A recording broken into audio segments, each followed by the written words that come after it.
Good evening, everyone, and welcome to SHN Sports live coverage of Eastview High School football. I'm Kyle Owen. Alongside me is my color analyst, Keith Burris, and as well as Roderick Castillo, ensuring all things go smoothly behind the camera for y'all tuning in. It's the dawn of a new high school football season here at the Kelly Reeves Athletic Complex in Austin, Texas, as the Eastview Patriots are set to take on the hosts, the Westwood Warriors. Under these lights, dreams take shape, and perfection is chased with every snap.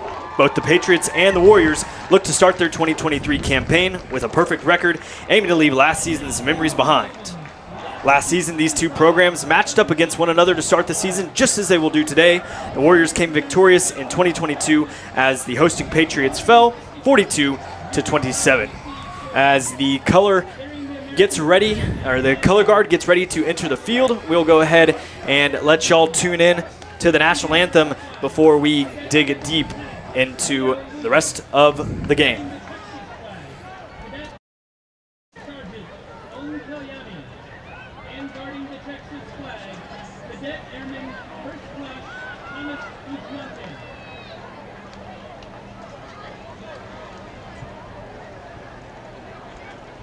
And now please join the Westwood Warrior Band under the direction of Brittany Dacey in the playing of our national anthem.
Welcome back to Kelly Reeves Athletic Complex here in Austin, Texas.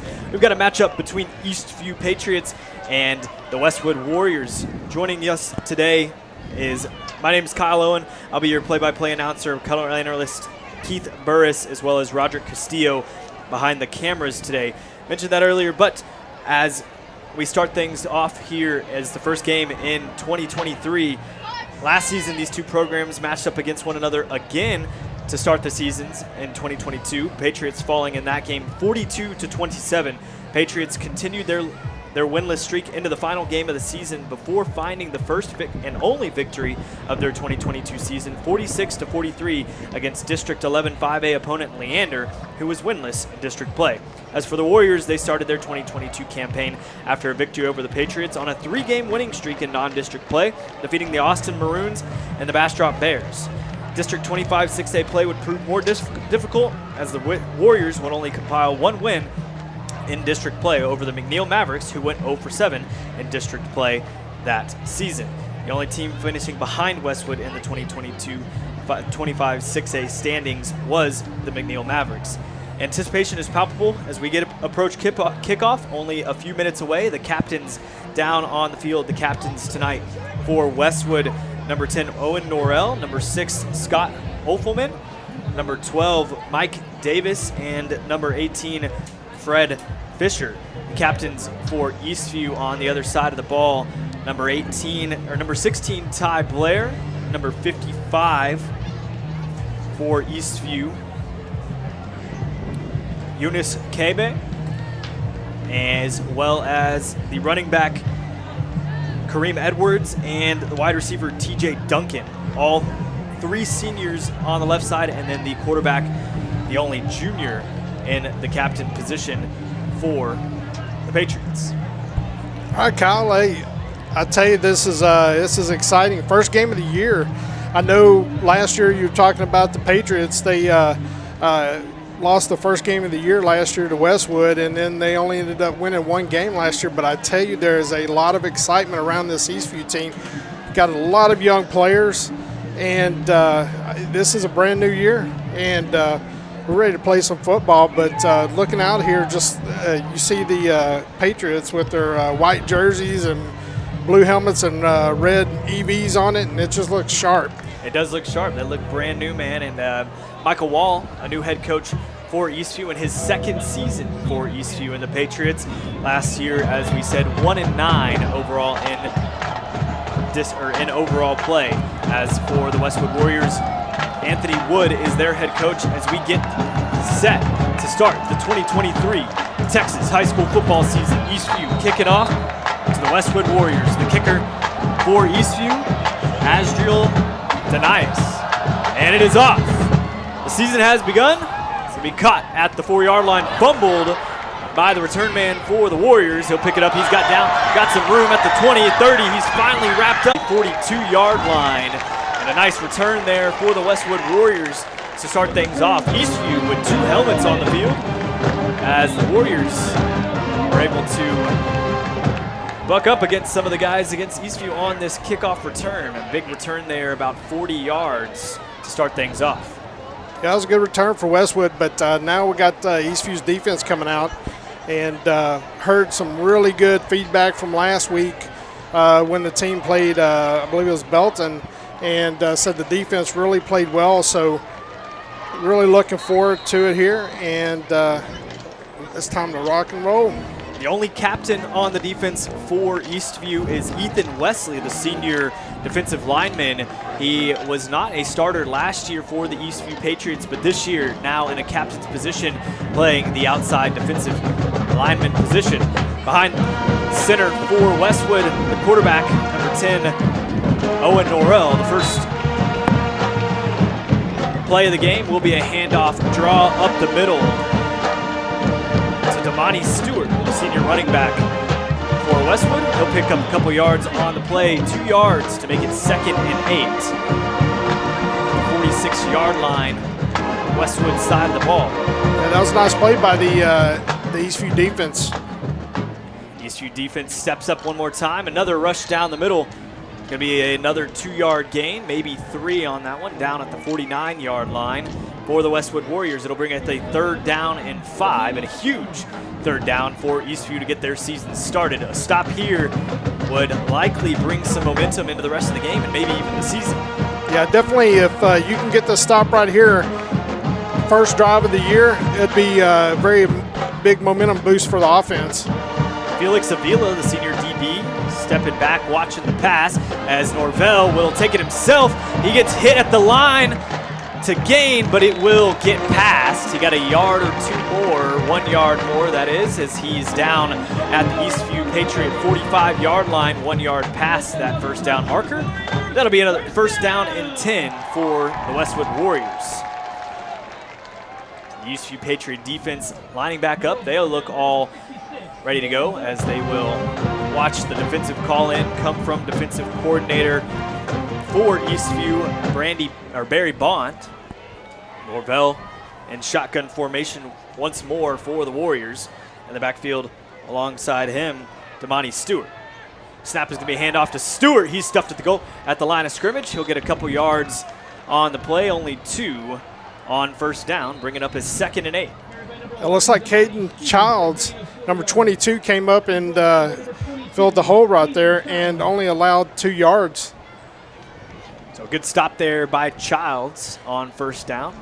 2nd and 8 from the 43-yard line, the Patriots side of the ball. As Norvell in shotgun position once more, this time to the left side is Damani Stewart. Got a tight end out left one as well. 2 wide receivers on the bottom half of the screen. And another running up the middle for Stewart. He'll pick up 4 on that one down to the 39. And a 3rd down and 4. So they got 6 on 3rd down last time up. We'll see if the Patriots can make a stop at the line of scrimmage this time. It was a scramble from Norvell to get things started last time. I'll tell you, Kyle, it's unusual. This is going to be the first pass of the game. And there it is. It's a pass to the running back, Stewart, and the ball is loose.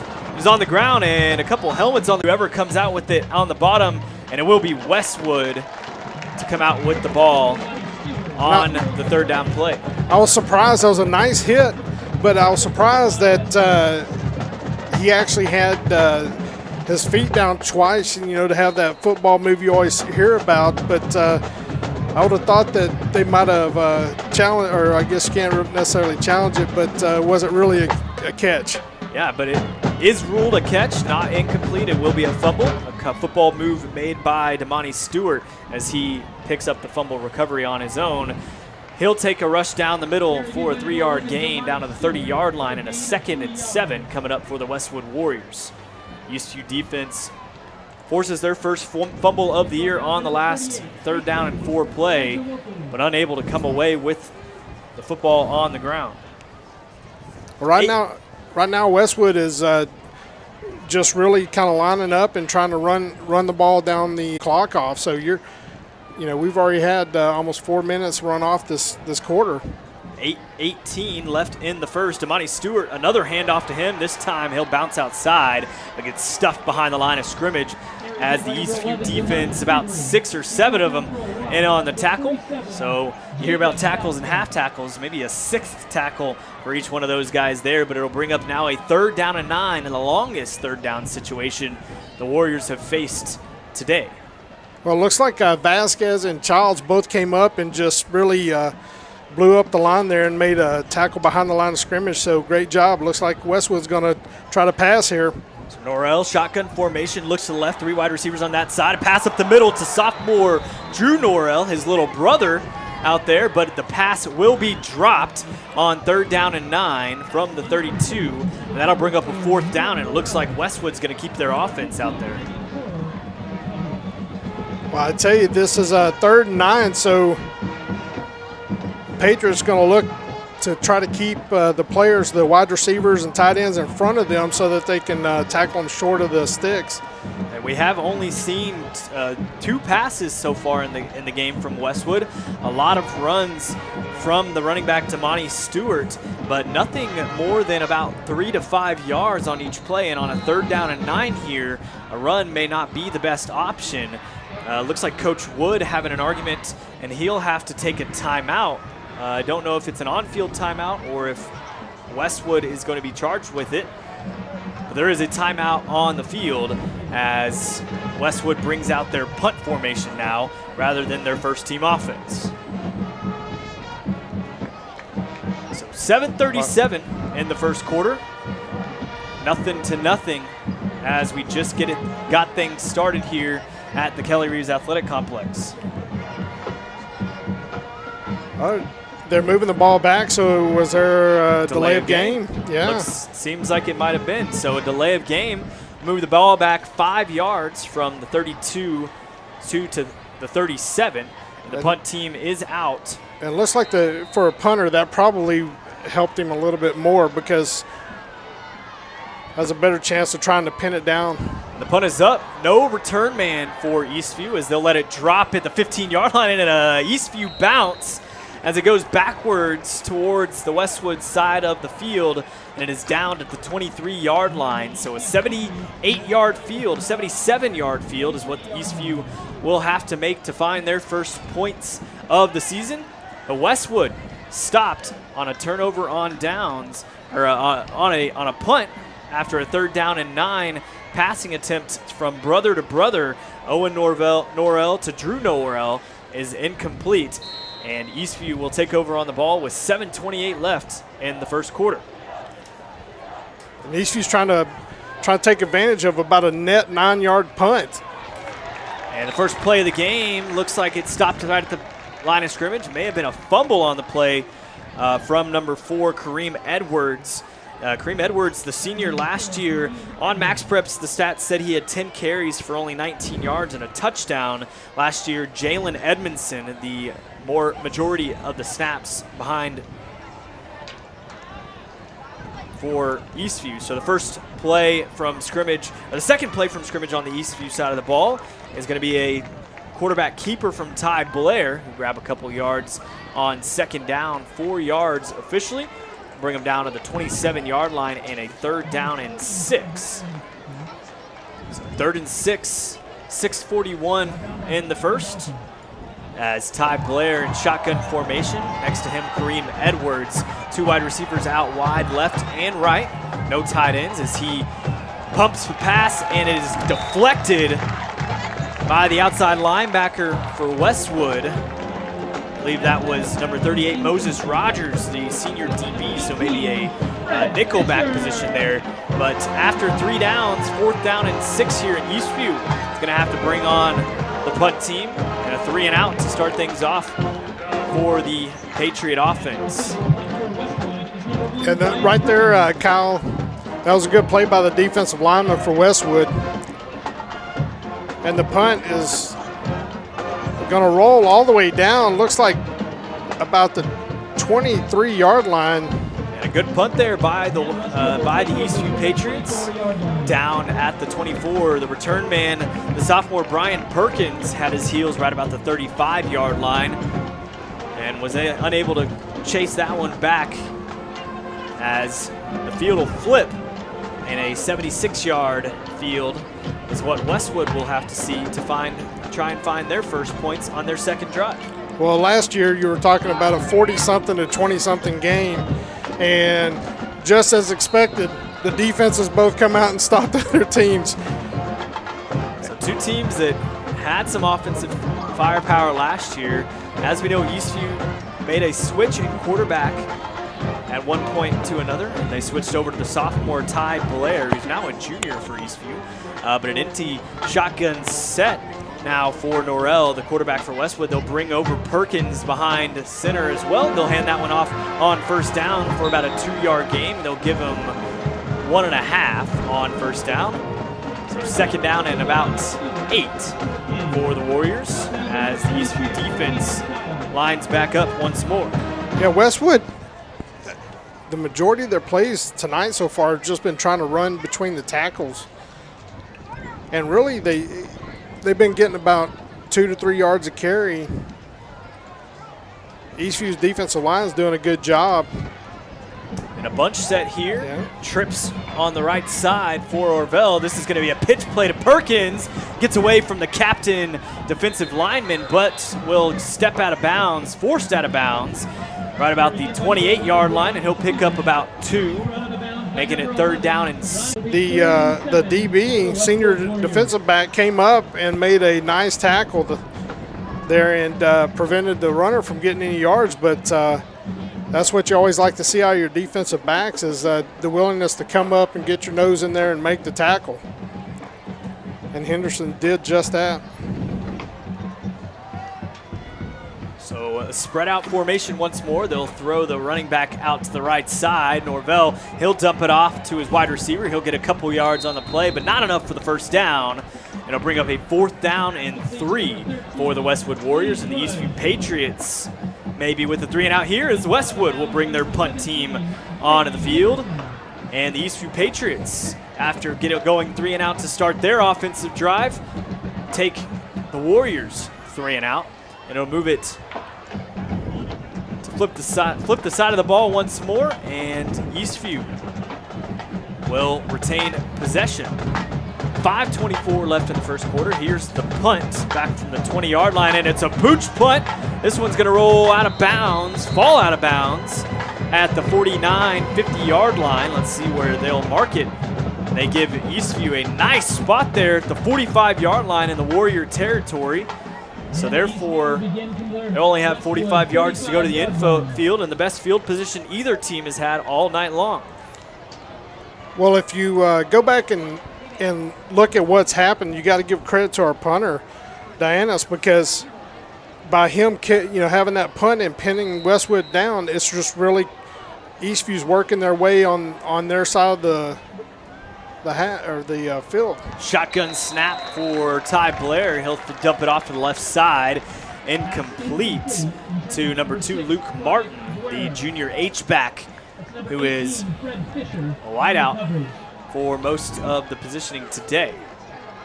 Behind Ty Blair, TJ Duncan will be in the running back position on the right side. It'll be a fake handoff and a quarterback read up the field. He's down at the 35 and hit from behind at about the 30-yard line, and will gain 2 more after the contact down to the 28. And that'll be a first down for Eastview, and the first down in 2023 for the Patriots.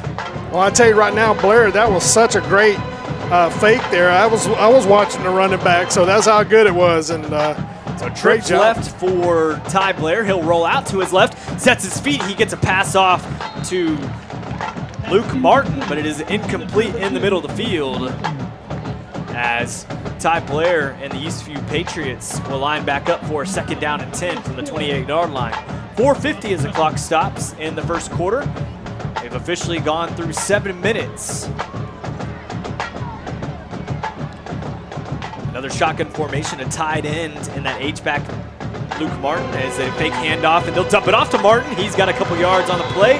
2nd down goes for 5 yards, as they will mark him out at the 23-yard line. And a 3rd down and 5 coming up for Eastview. Nice play, and you can see Eastview's picking up the tempo here. They're not even huddling. They're coming right back. They feel like they got Westwood on their heels. So shotgun formation. They'll jump Martin over into the inside. They'll hand it off to the running back, Kareem Edwards, as Edwards will pick up a couple, but not enough for the first down, and it's a 4th down and 2, 4th down and maybe 1.5 from the 20-yard line, and no field goal team, as they're going to go for it. Only 1 wide receiver. They're running the no huddle again. Seth Dimmel is out there on the left side, and they're going to give a handoff to Kareem Edwards, and he's stuffed in the backfield, and a turnover on downs for the Westwood Warriors, as Kareem Edwards loses about 3 yards on the play, and the Warriors will take over the ball from the 23-yard line in their own territory. Yeah, it looks like number 40, Jacob Brown for Westwood, made a really good play, because I think if Kareem could have got past him on the outside, I think he would definitely have got a first down. So Eastview's defense ready to go. Westwood coming out of the huddle from the sideline. Norrell and the Warriors back out for their 3rd drive of the ball game. 3:48 left in the first quarter. Both teams still have 3 timeouts, as Norrell in an empty set trips left, 2 on the right side. They'll run a short pass over to his brother. He's got it on the ground and will pick up a couple on the play. About a 4-yard gain, and the clock keeps running. You know what I like to see right there, Kyle? I like to see the just everybody going to the ball. because you saw about 8 white jerseys right there. Team tackles make the best tackles because if one gets loose, then everybody else there is to have your back. So they're definitely being aggressive. You can definitely tell they're very physical, especially up front. Shotgun snap once more for Norrell. He's going to dump it off to the left side. It's caught, and that'll be a couple yards. Only 2 on the play. They give an Eastview spot there as it's now a 3rd down and 3, 3rd down and 2 to give them an extra yard. It'll be 3rd and 2 for Westwood. To the 31.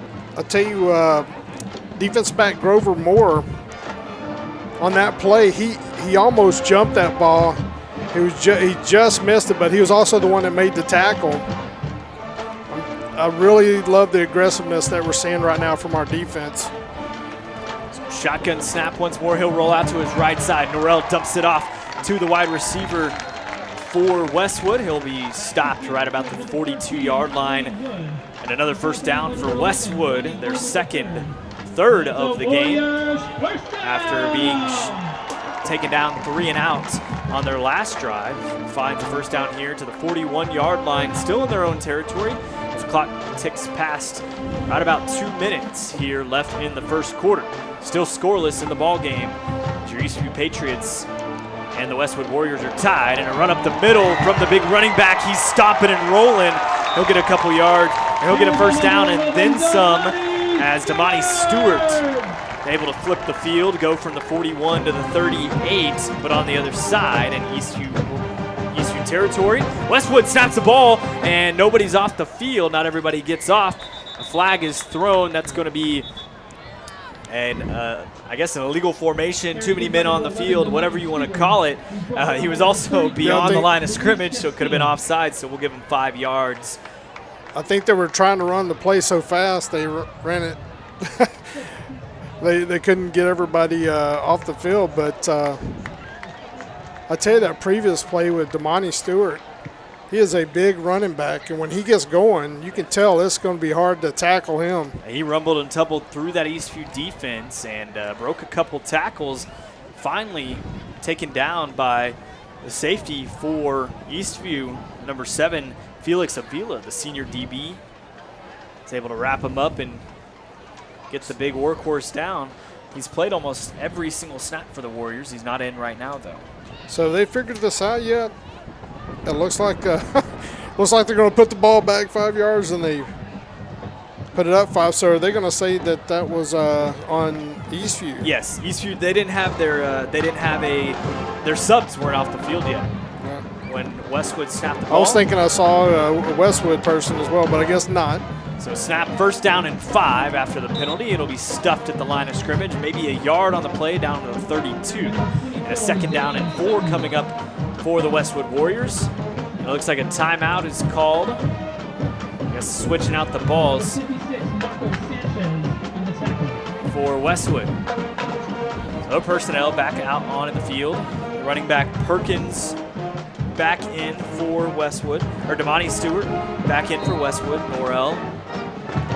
You watch these games tonight, Kyle, is that we've gotten way more runs than passes, and almost everything's out of shotgun. And it is very interesting. You don't see that very often, especially in this day and age. You see people spread out the field and try to throw the ball just like they're doing here. Screen pass to the right side as they'll break a tackle. Stiff arm stepped out right at the 38. They will have enough for the first down. The chain gang will move ahead as the Westwood offense picks up another first down on Eastview. 1 minute remaining here in the first quarter. They'll need Eastview to make a stop right here because not sure how good Westwood's kicker is, but put up a stand. From what I remember, Westwood usually picks up guys from the soccer team. They've always had really good kickers in the past. So first snap, first down, a big hit there by the linebacker who's on a number change tonight, Tiesin Ishawoko. Changed his number to 38 prior to the game. The sophomore linebacker, a big guy. He looks to be an impact for the Patriots team in the next couple seasons. That was a hit. And against a big guy against Damani Stewart, who's not a small man either. It stood him up. Yeah, he did stand him up and only got 2 yards on the run. And a nice draw play there, stuffed 2 yards down. So in 2nd down and 8 coming from the 25-yard line. I just think Tyson's a sophomore. So he's got a lot of football in front of him. And this one taken for Norvell. The ball is loose.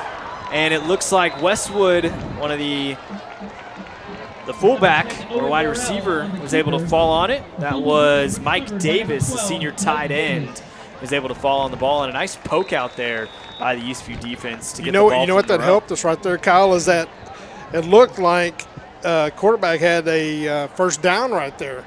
And by knocking the ball out and getting the fumble, it kind of pushed it back. So we got a 3rd down coming up. 3rd down coming up and a new quarter coming up as the clock expires in the first quarter of the 2023 season for Eastview. Go ahead and take a couple seconds. Let y'all catch our breaths. Let us catch our breaths. But don't go anywhere. You're listening to SHN Sports. This is Patriots football.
And we're back for the 2nd quarter as the Eastview High School Patriots and the Westwood Warriors are matched up, and it is a 0-0 ball game. Clocks say 12 as we will get things started. Westwood has a 3rd down and 5 from the 22 and a run up the middle from the running back, Damani Stewart. He's got a gap up the middle and a touchdown for Westwood. And that is the first point scored in the ball game and the first point scored in the 2023 season for Westwood.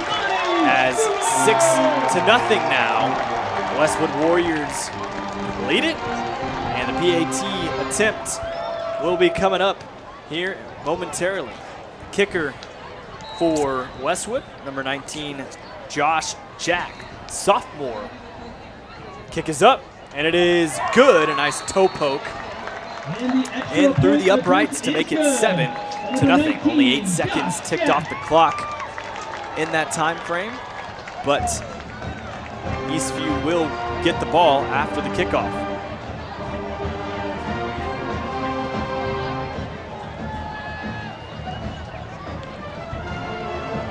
So Eastview and Westwood now a 7-0 ball game here.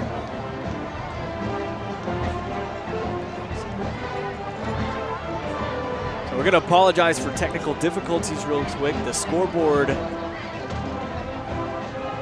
is not updating, but maybe it will soon. Hopefully we can get it going here momentarily for you guys. Just trying to troubleshoot some things.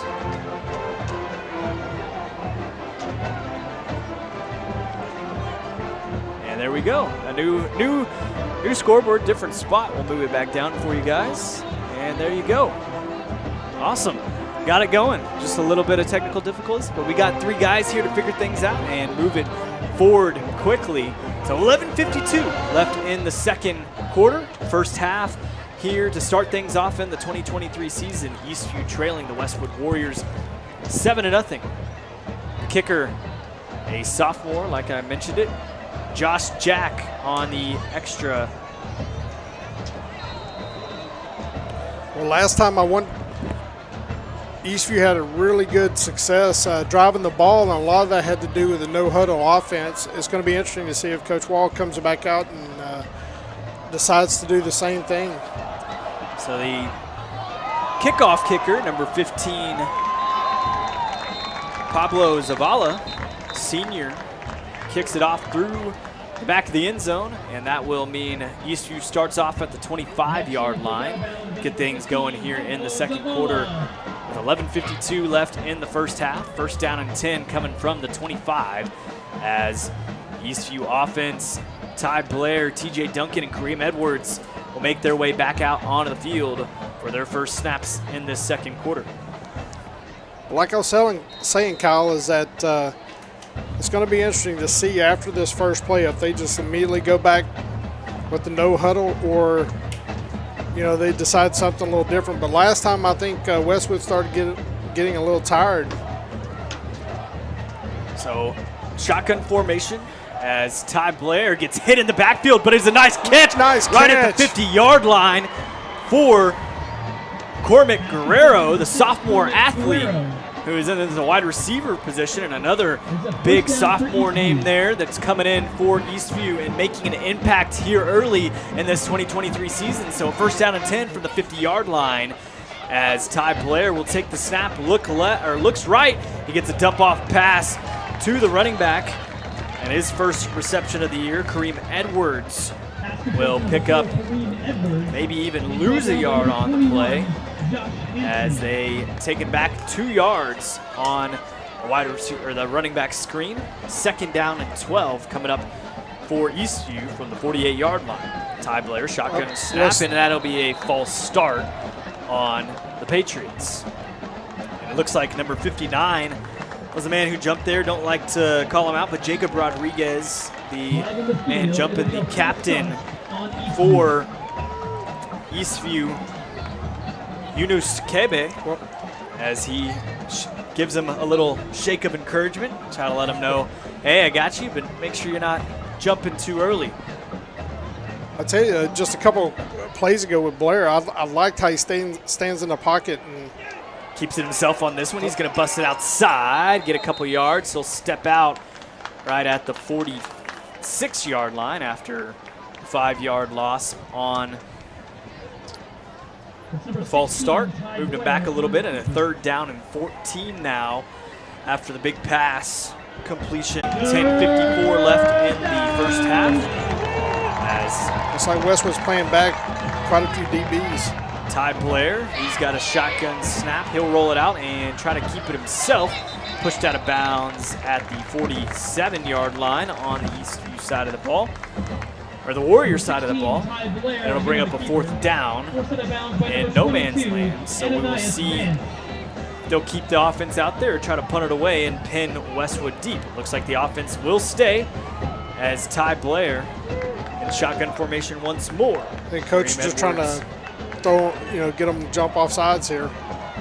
Kareem Edwards to his right, tight end, and Luke Martin to the left. Oh, and the snap.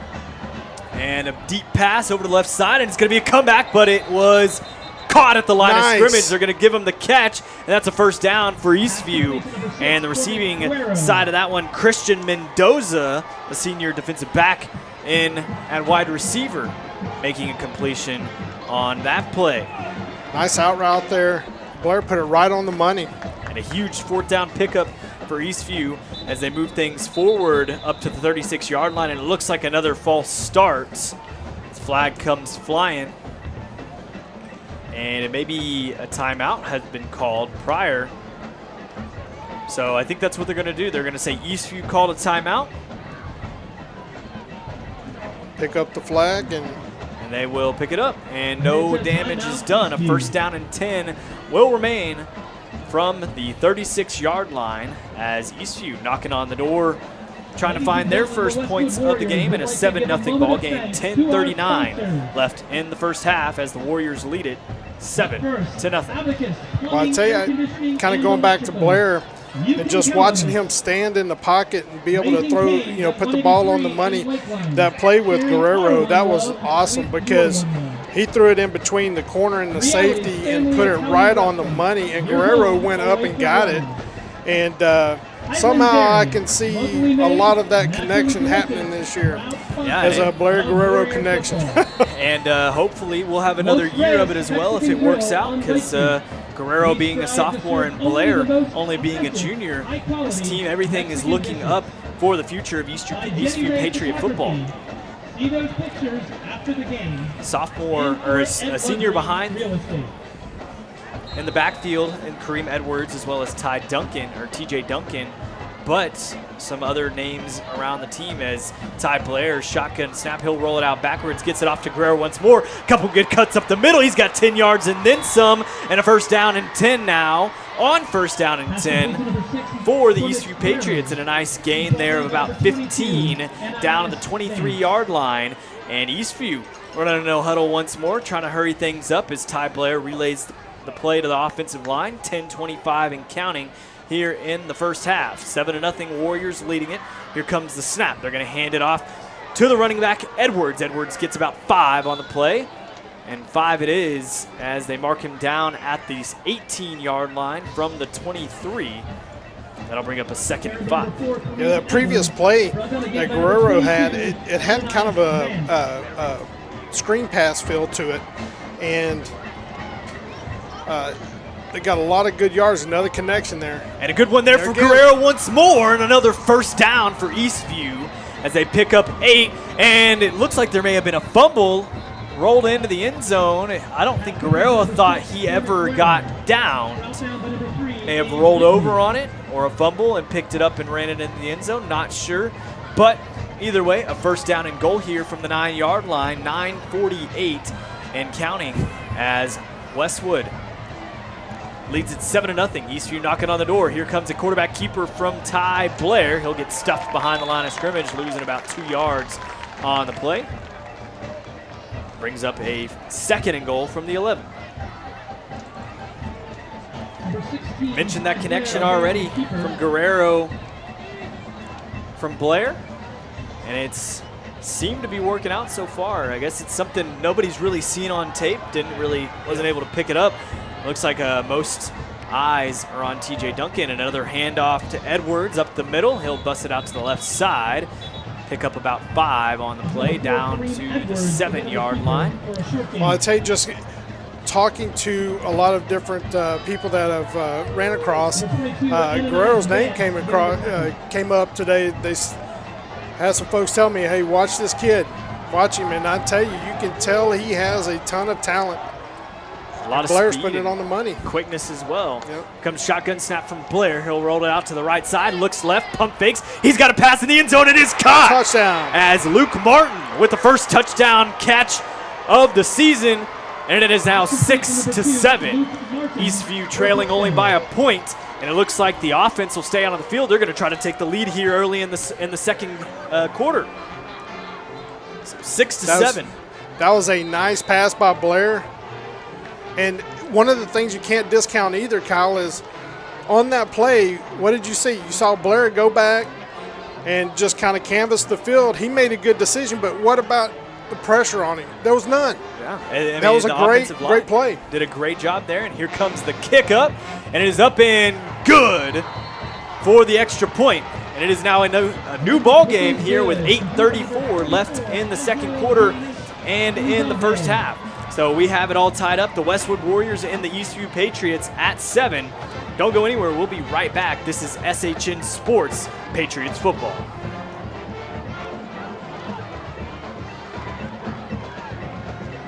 Ladies and gentlemen, we welcome you to follow your Westwood Warriors on Twitter.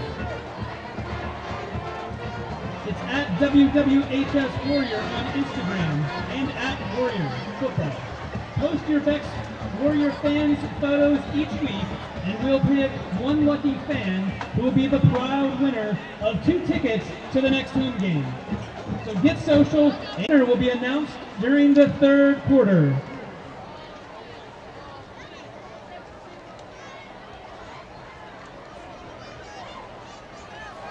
Back out onto the field for the rest of the 2nd quarter. 8 minutes and 34 seconds. Eastview and Westwood all tied up at 7 in the first game of the 2023 season for both squads. As Eastview took them a little time to find some offense, but it looks like the connection from Ty Blair and Cormac Guerrero is going to be a good one for the season, as some good productivity here in that drive. Well, I'll tell you that Eastview will kick the ball out of bounds, and it'll be a flag delay of game. They'll start things off from the 35.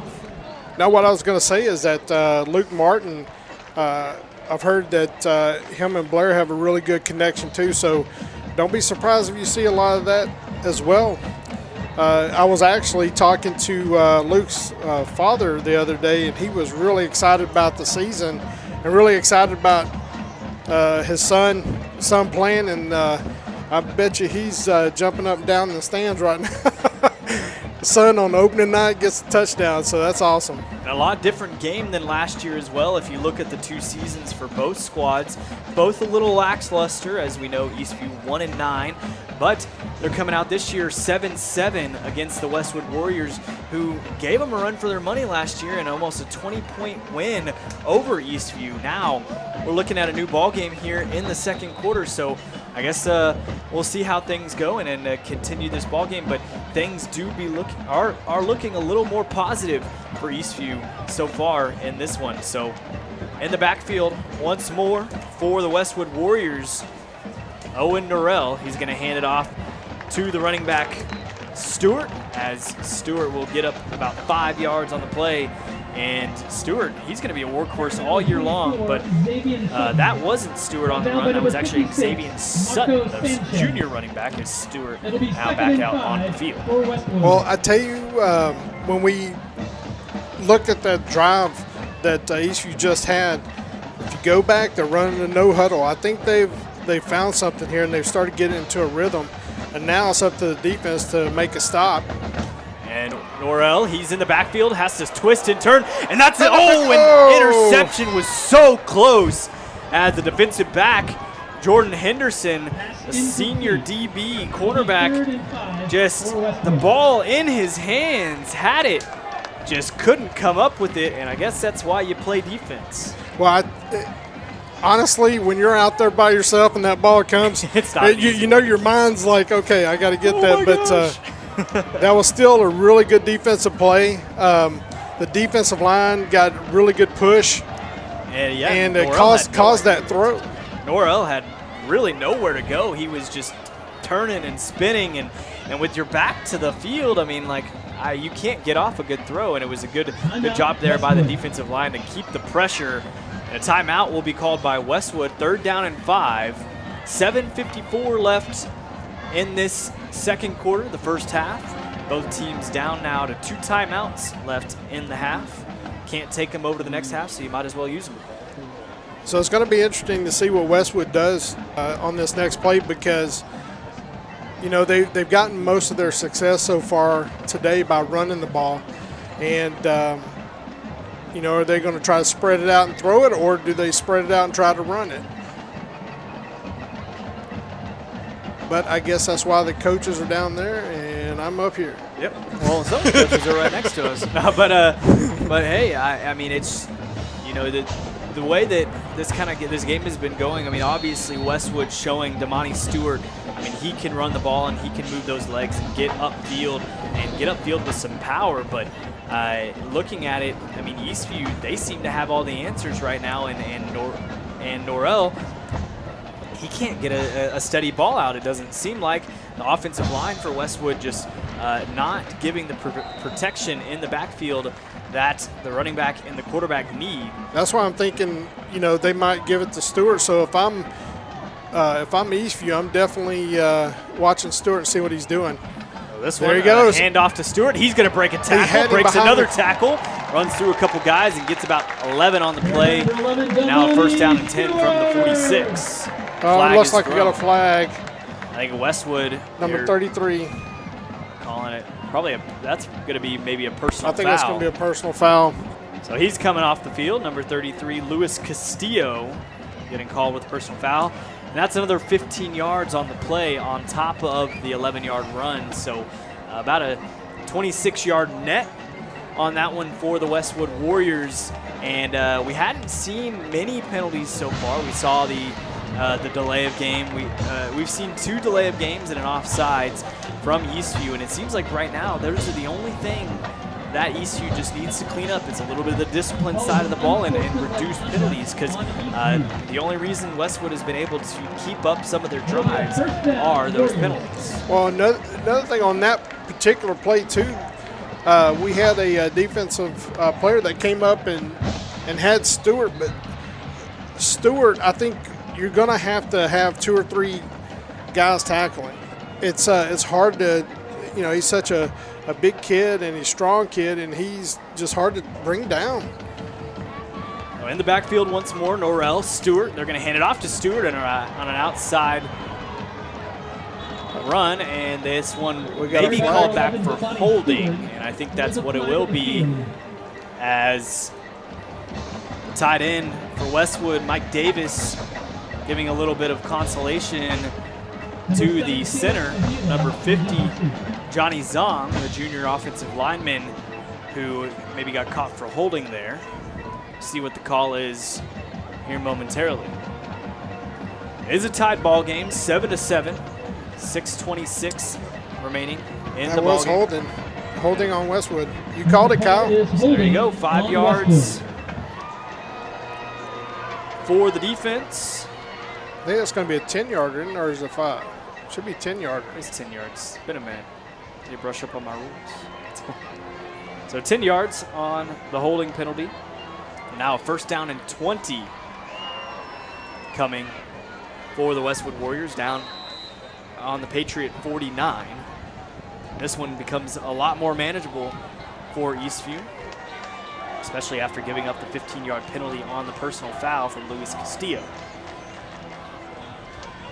So Norrell in the backfield with Stewart once more. Shotgun pass. He's going to look up. He'll fake it. And got behind the line of scrimmage. At the line of scrimmage, he'll scoot his way forward for a couple of yards. A big push from the old lineman as the whistles blow. I think it's progress that stops. Yeah, they only gave him about a yard on the play, down at the 48. So a 2nd and 19 coming up for Westwood. I think if Eastview can just try to get them to where they want to pass a lot, get Westwood passing, I think would benefit to Eastview. But also want to just say, Kyle, appreciate the opportunity for SHN to be having us tonight. And everybody online, we want to say thank you. And thank you for watching your Patriots play a great game. Shotgun snap to Norrell. He's going to get over to the left side, and it's a drop pass from the tight end, Mike Davis. The senior tight end looked upfield a little too soon and just could not corral in the ball on the 2nd down and 19 play, bringing up 3rd down and 19 now, and a huge 3rd down once more as Eastview just tied it up in the last drive that they had. 6:30 remaining in the first half. I believe that right now, if you're Eastview, you want to try to get a stop. You're probably going to give a little bit, but you don't want to give enough to where they're going to want to go for it on 4th down. You want to be able to stop, 5 yards or less. And it looked like a tip pass there. And there you go. I tell you, Stewart is just tough to get down. Yeah, he is a tough guy to get down, and just has such, those, I like to say, workhorse legs. I mean, this guy, he just keeps them churning, and there's nothing taking him down once he has open field. I mean, unless you got 3 or 4 guys on his back. But they were able to get him down after about 6 yards. It brings up down a 4th and 13 and a Westwood punt. Yeah, as you can tell, they were just coming in waves, the Eastview defense, so great job there. And the punt attempt is up. This one much better than the last one, as it'll roll into the back of the end zone, and Westwood just can't get lucky bounces so far in this game. The first punt dropped about the 20 and rolled backwards about 15 yards. This one drops inside the 10 and then spins its way out of the back of the end zone, and they will have to give up 25 yards to Eastview, and they will start it up on the 25-yard line in Patriot territory. I guess that's a rule that hasn't changed in high school football, is if it's rolls out of the back of the end zone on a punt, it's only the 20-yard line rather than the 25. That's interesting. Never seen that before. Well, let's see if your Patriots do the no huddle again. So here it is. They'll hand it off on the first snap. Going to be stuffed in the backfield. Kareem Edwards on the run. Actually, not Kareem Edwards. That one looked like Jalen Edmondson. The senior, 18, who's sharing snaps with Kareem Edwards. As Ty Blair, shotgun formation, he's going to motion over Luke Martin. Luke Martin in front of him on the right side. Now they're going to get a pass off. Nice. And this one, a cut open. He's got some room, got some space. This is Guerrero down to the 40, 30, 30, 25, 20, 15, 10. He'll bring it all the way. Touchdown! And Eastview with an 80-yard touchdown pass from Ty Blair to Guerrero. 5 minutes remaining in the second quarter, and a 13-7 lead for the Eastview Patriots. He took that one to the house. Swinging gate.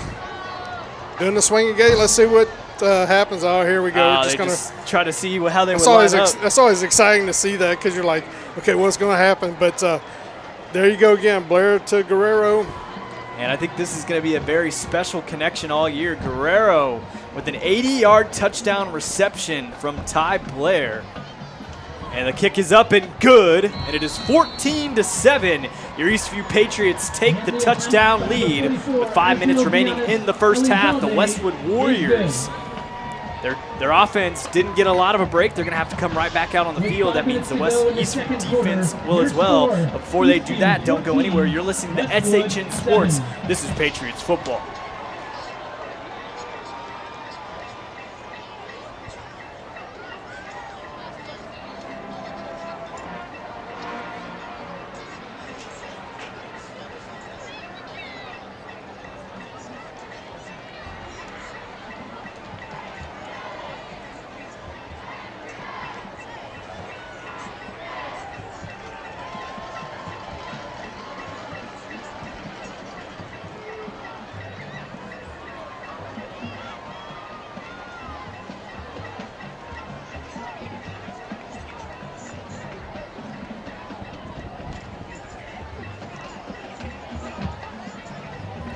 Welcome back to the Kelly Reeves Athletic Complex. 5 minutes remaining here in the first half, and your Eastview Patriots taking the lead 14-7 on an 80-yard touchdown pass from Ty Blair to Guerrero.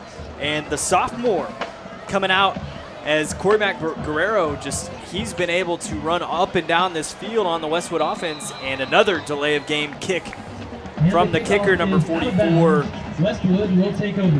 Astriel Denias, as he bounces it at the 5-yard line once more, and the second back-to-back kicks after touchdowns have gone for a delay of game. They'll start this one off at the 35 or the 30 rather than the 25 after the kick.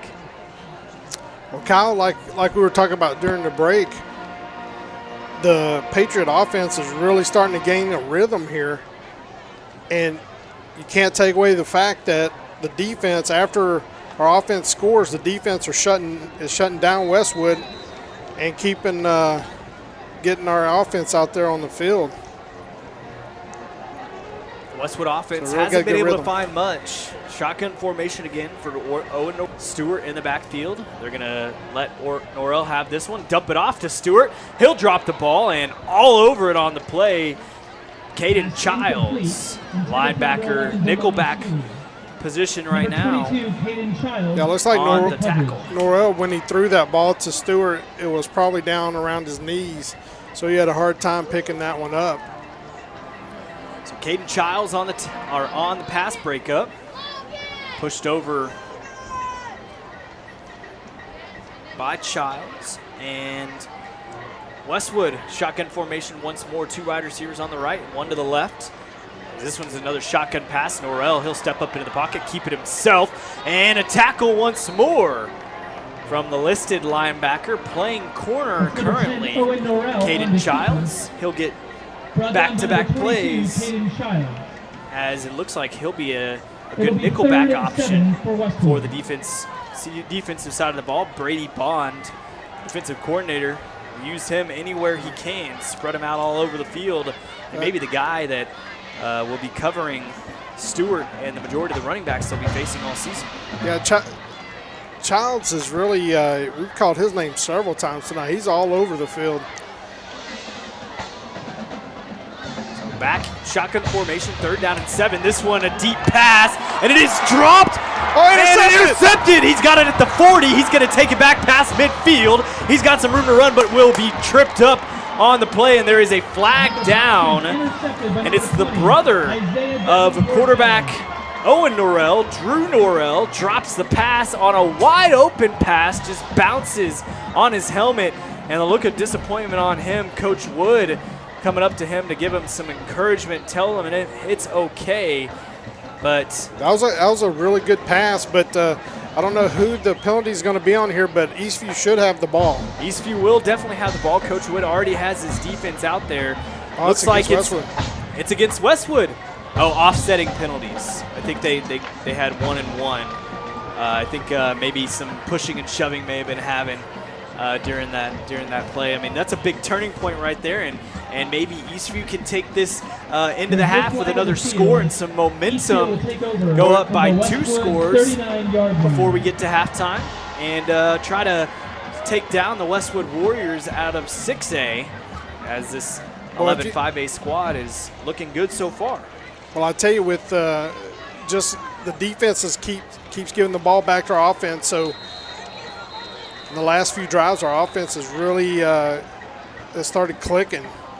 Well, that's not a click there, as the offensive line moves early. And it's a false start on Eastview, as y'all heard it above from the big voice in the sky. Let y'all know what's going on. We got a 1st down and 15 now after the false start, down at the 49-yard line. 3:57 remaining in the first half and the second quarter. Westwood up 14-7.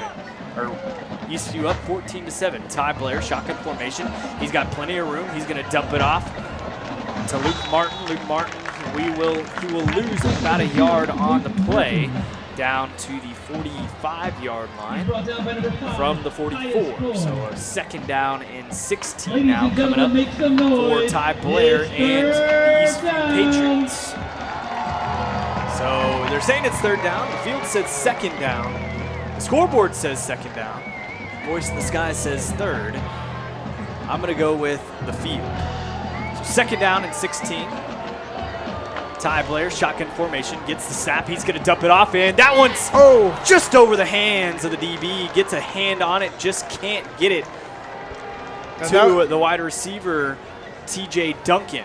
That looked like it was probably about an inch or two. If it had been an inch or two higher, that would have got over him. But the DB was able just to get a fingertip on it and deflect it. That was Keaston Rainey on the pass attempt.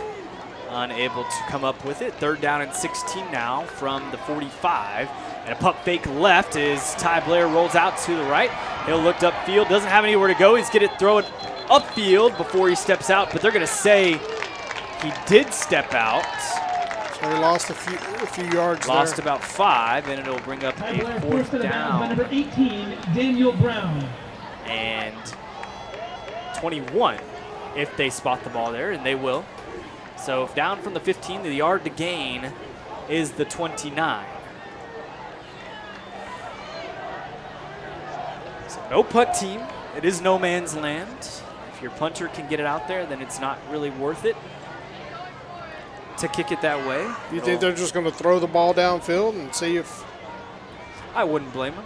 That happens. Because if you, he's going to punt. So this is how they're going to do it. Ty Blair will be the punter. I've seen it before. And I know we did it in high school. The quarterback would be the backup quarterback would be the punter, just in case you wanted to run a play instead. I know San Marcos High School did it last year, and I'm sure they're doing it this year as well. It's a very common thing to have your quarterback back there, just in case you see something, you can pick it up and throw it if you like. That reminds me of, for your older folks out there, that back in the day, the Dallas Cowboys had a really good quarterback named Danny White, and he was the quarterback and the full-time punter. So it's not the first time that the quarterback's punted. Back out onto the field, the Eastview Patriots set to go get things going on defense. 3 minutes remaining in the first half. Trying to hold Westwood here at their own 30-yard line, and a big run to start things off up the middle for Damani Stewart. Hit him at the line of scrimmage and will get about a yard on the play down to the 31, and a second down and 9 coming up after the Stewart run. It looks like Westwood is going no huddle. Maybe feel like they need to pick up the pace because there's about 2.5 minutes to go in their first half. They got a long way to go and not a lot of time to get there, as Norrell gets caught in the backfield escaping and will pick up about 30 yards on the play from the 30 to the 40. First down for Westwood as he'll step out of bounds, stop the clock at 2:18. Eastview still leading the ball game 14-7. Westwood. They ran everybody down the field right there, and so with the DBs, trailing the wide receivers, they really didn't see Norrell actually going through the line of scrimmage and had a wide open field there. So Norrell, empty set formation. He's got trips on the right side, 2 wide receivers to the left. They're going to kick it out. And the wide receiver almost didn't look ready, but he did get the catch on the play. Out about the 40-yard line, he'll pick up 5 on the first down and 10, making it 2nd and 5, stopping the clock at 2:12. There was a gain officially of 25 on the run for Norrell. Jordan Henderson on the last play for Westwood to pick up the first down to set it out. 2:12 on the clock, 2nd down and 5. Norrell, shotgun formation. They're going to hand this one off to the second running back as he'll rumble and tumble his way down to the 30-yard line, and the helmet is lost by the linebacker, Tyson, the sophomore linebacker, Tyson, as he'll have to step off the field for the time being, as the rule in high school and NCAA and the NFL now, if the helmet comes off on the play, you must take a play off. But an injured player down for Eastview will get back up quickly as Jordan Henderson, slow to get up, and will take his time to get to the sideline, as the athletic training will talk to him for a little bit, and hopefully everything is good with Jordan. Yeah, even after a hit like that, it's good that you see him walking off the field. Maybe just got the air knocked out of him. But Eastview, with 2 minutes to go, trying to make the big stop to try to prevent Westwood from scoring. So Westwood, they've got their wide receivers out. No O-line, no quarterback. We see it's going to be a trip set on the right side. 2 wide receivers down on the left. Both bunched in between the numbers and the sidelines. Norrell, shotgun formation, all by himself in the backfield. It's going to be rushed by this captain, and he's going to be stuffed at the line of scrimmage, lift up in the air. And that one is just a push forward and backwards. Momentum was stopped at the 33-yard line. He'll pick up a yard on the play to the 32, bringing it up 2nd and 9 with 1:15 and counting left in this first half. Scoreboard has stopped working on the field. The scoreboard, I guess, itself has not. But that was a Kyle. That was a nice stop. You see Norrell trying to go through the line there, and he just got engulfed by the defensive lineman. Yeah, he just got absolutely. I mean, the definition of stood up on that play. Xavier Sutton motioned over into the backfield. He's going to take it himself up the middle. He gets about 7 on the play, bringing it up for a third down and 3 from the 21-yard line. Line to gain looks to be the 18. 3 seconds left, and they're going to take this to the half. Oh, never mind. They had a different clock up there for a second. 42 seconds left. This is a big play right here, Kyle, because if you can stop them, then Westwood's going to have to make that decision. Am I going to try to get a first down, or am I going to try to just kick a field goal? And right now, Westwood only has 1 timeout left. And they're using their second right now, and I mean, you've mentioned it already. This is a huge part, or a huge play in the game. If Westwood can advance and get a first down, then they've got a shot at the end zone before the halftime. As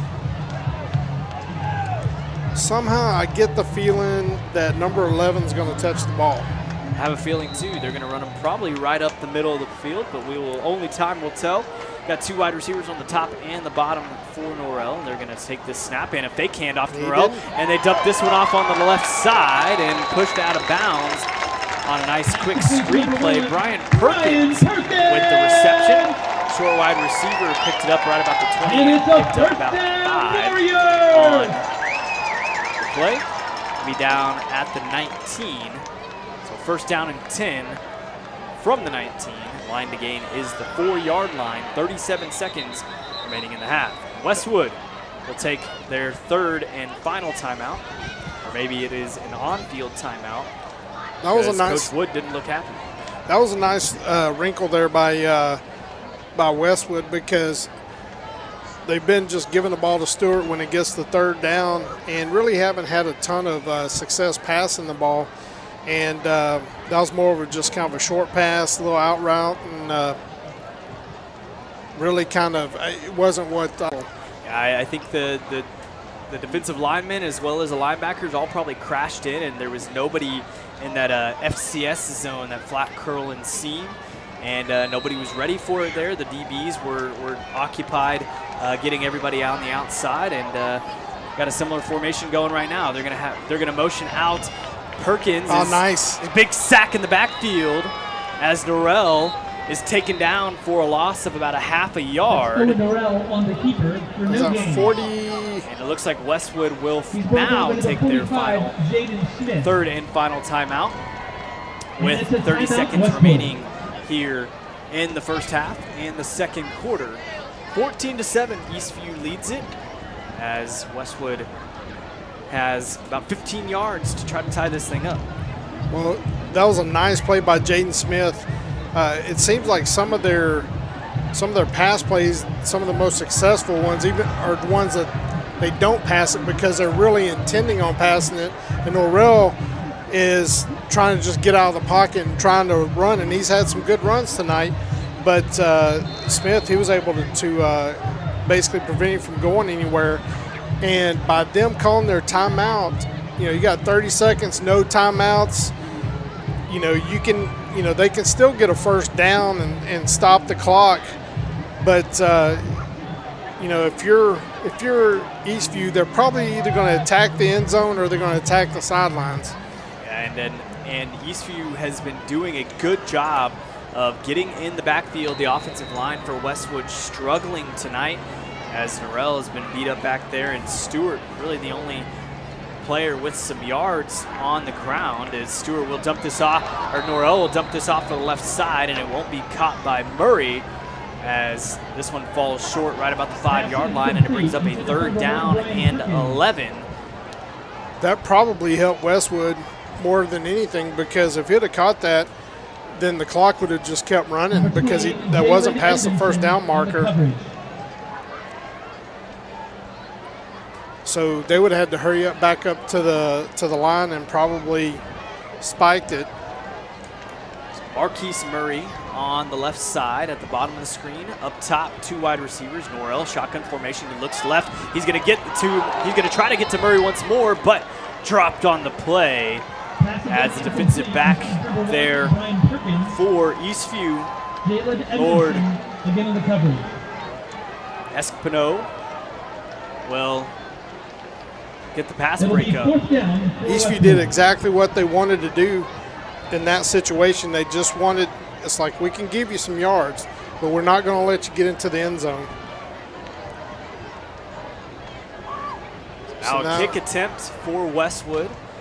They're going to try to get this one through the uprights. The senior Pablo Zavala, not the extra point kicker. This one is up and good, as Westwood will add 3 points to their score, but it is still an Eastview lead, 14-10 with 18 seconds remaining in the first half. We'll be right back. This is SHN Sports Eastview Patriots football as they lead this one by 4 with 18 seconds left in the half. Don't go anywhere.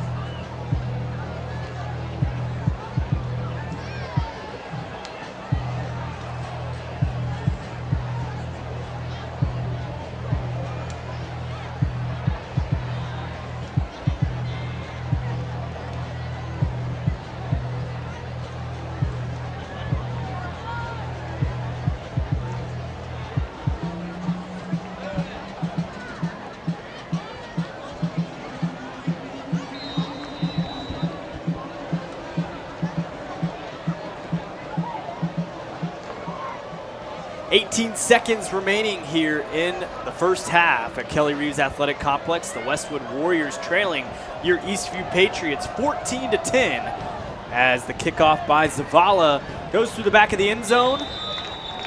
And the Eastview Patriots will start things off at the 25-yard line. 18 seconds.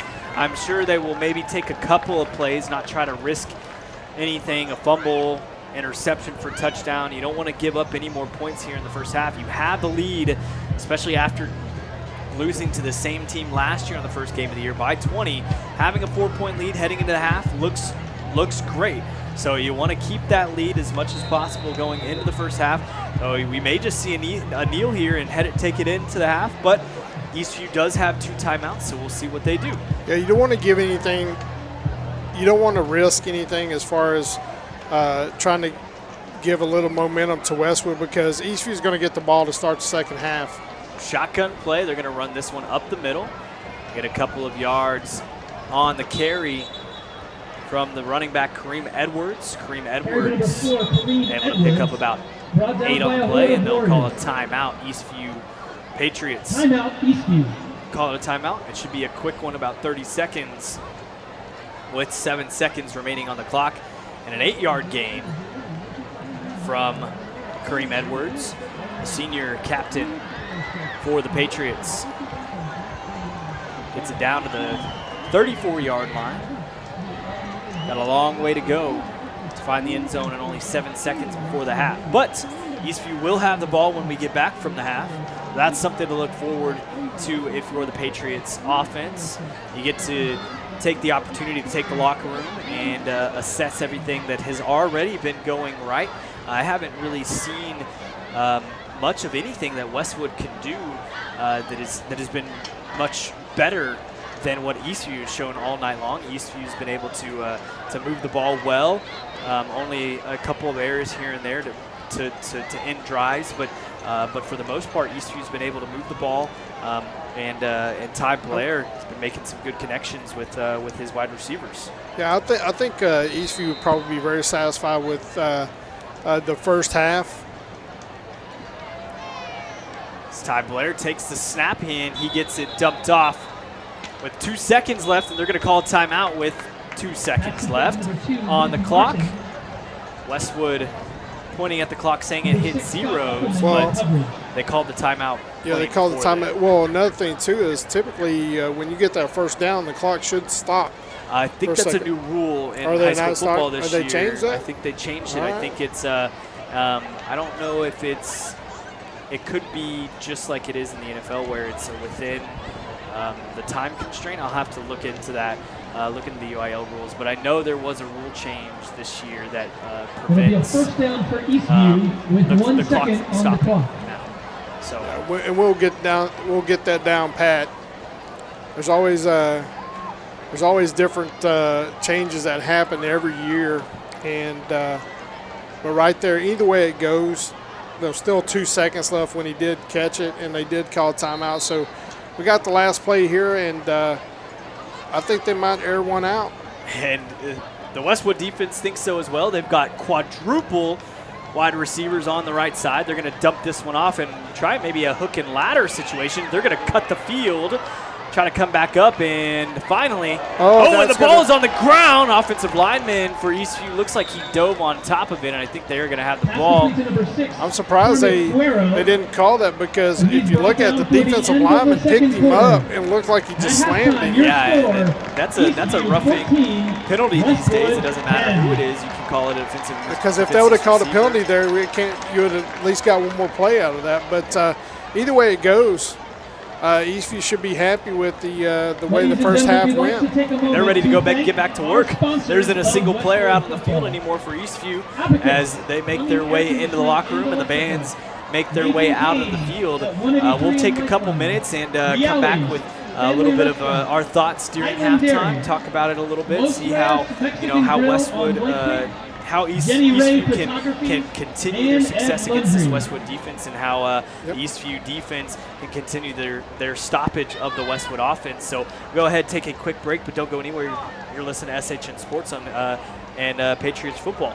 Yeah, and I wanted to mention too, I think we'll let the sound play for all you Eastview Patriot fans, because we got the band out there, and enjoy the tunes that they're playing. So, again, thank you very much, and we'll be right back. It is now halftime, 27.5 minutes remaining in halftime, 14-10. Your Eastview Patriots leading it. This is SHN Sports Patriots football.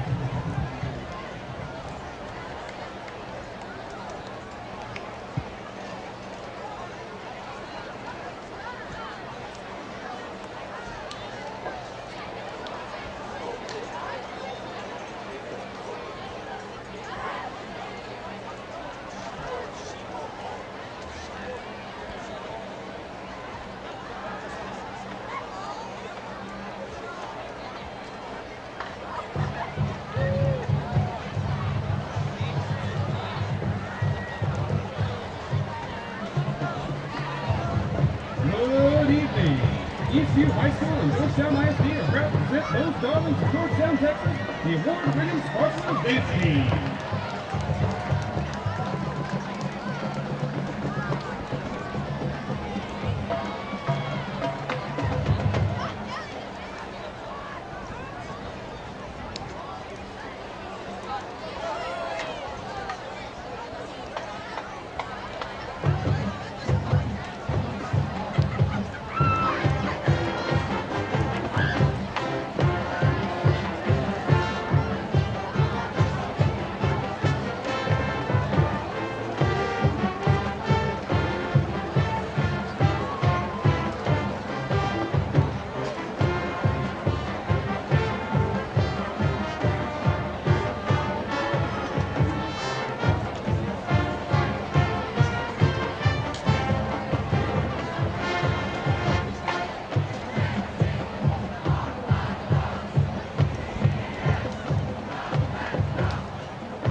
here this evening by the 2023-2024 Benefactor, Junior Lieutenant Kristen Ariano, Senior Lieutenant Sheila Bradley, First Lieutenant Natalie Martinez, and Captain Alfredo Galini.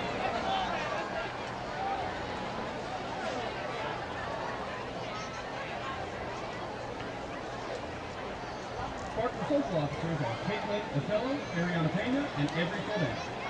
Sparkler of the week is Ella Dawson.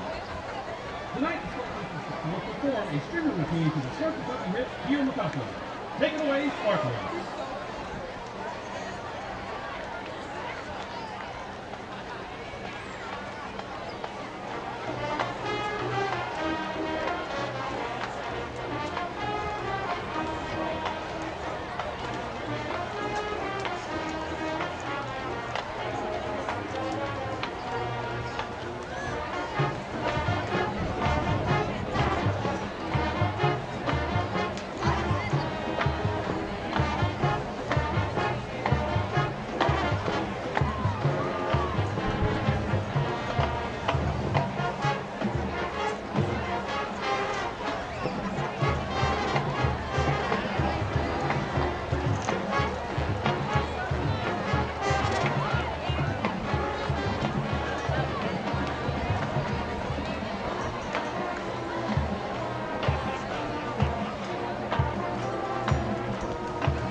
Let's hear it for the Sparklers.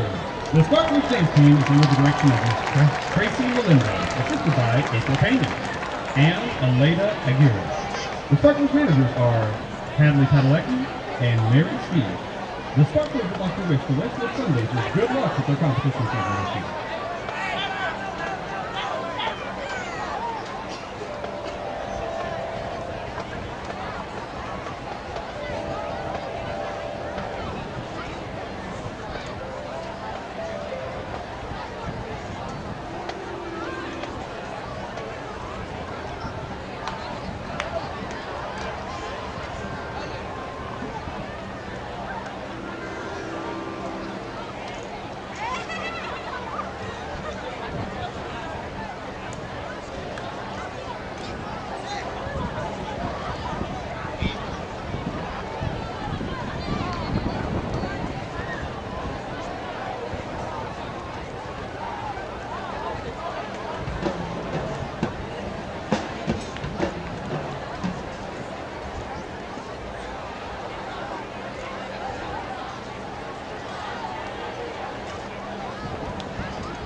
Tonight, the Eastview Band and Color Guard are performing the first section of the 2023-24 season show in Casa, featuring music by Camila Cabello, Gloria Estefan, and Bella Vista Social Show.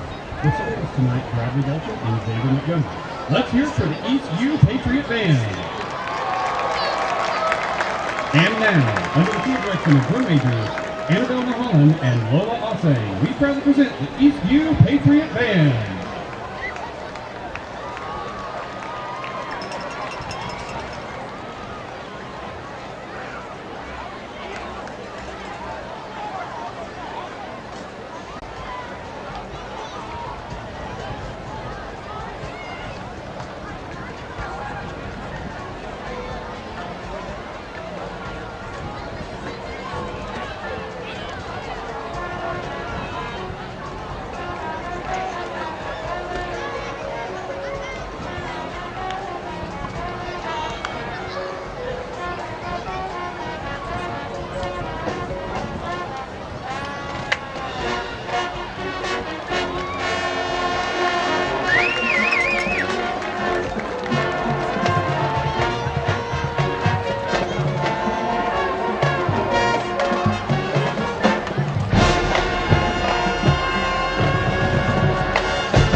band.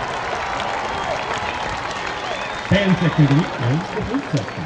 Band members of the week are Hannah, Sean Burton, and Jonathan Tapman. Thank you to the Eastview Patriots directors, Tracy Andrew, Brett Poindexter, and Andrew Blesner, color guard directors Louis Flores and Salem Miles, and associate staff members Reed Lozrecki and Angie Owen. Thanks again to Georgetown ISD, Director of Fine Arts, Cheryl Watson, and assistants, Amy Holmes and Gretchen Puffer, and Eastview Principal Alfonso Longoria.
And now, introducing the award-winning 2023-2024 Westwood High School Sundancers. The Sundancer line officers are Junior Lieutenant Aubrey Crew, Junior Lieutenant Ella Cups, Junior Lieutenant Holly Dickens, Senior Lieutenant Fiona Laguirre, and the Sundancer Major Hannah Bresser. The Sundancer Social Board is Karen Price, Isabella Shee, Mohad Smith, Becca Hendricks, and co-presidents Emma Lynn and Sienna Poulon. The Sunshine Award goes to Lexi Laughlin. The Sundancer of the Week, Elliot Richards. And now, presenting the Westwood Sundancers.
The Sun Dancers are under the direction of Miss Emily Tunak and Miss Jenna Drummond.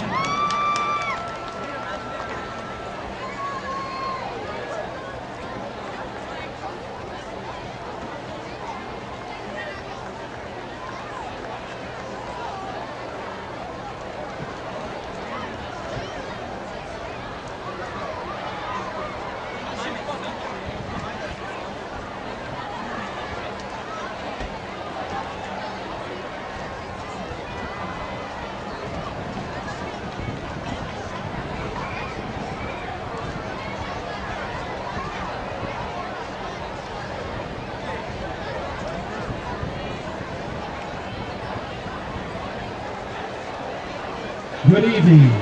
We continue tonight's halftime entertainment as we welcome to the field the Westwood High School Warrior Band.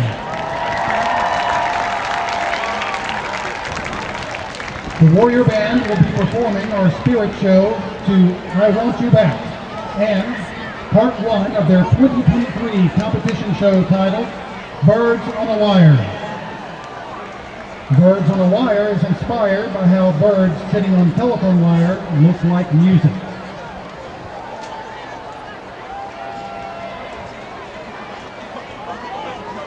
And now, please enjoy the Warrior Band's performance of Birds on a Wire.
Ladies and gentlemen, your Westwood Warrior Band, the best of the West.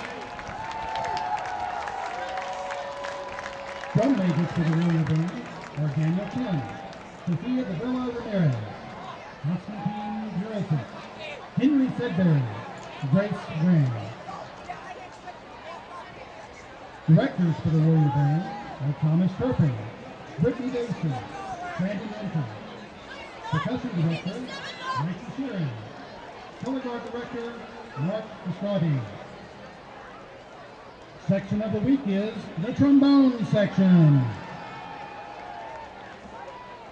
The Westwood Warrior Band would like to wish the Eastview High School Band a great school year and a successful competition season. Go Wood!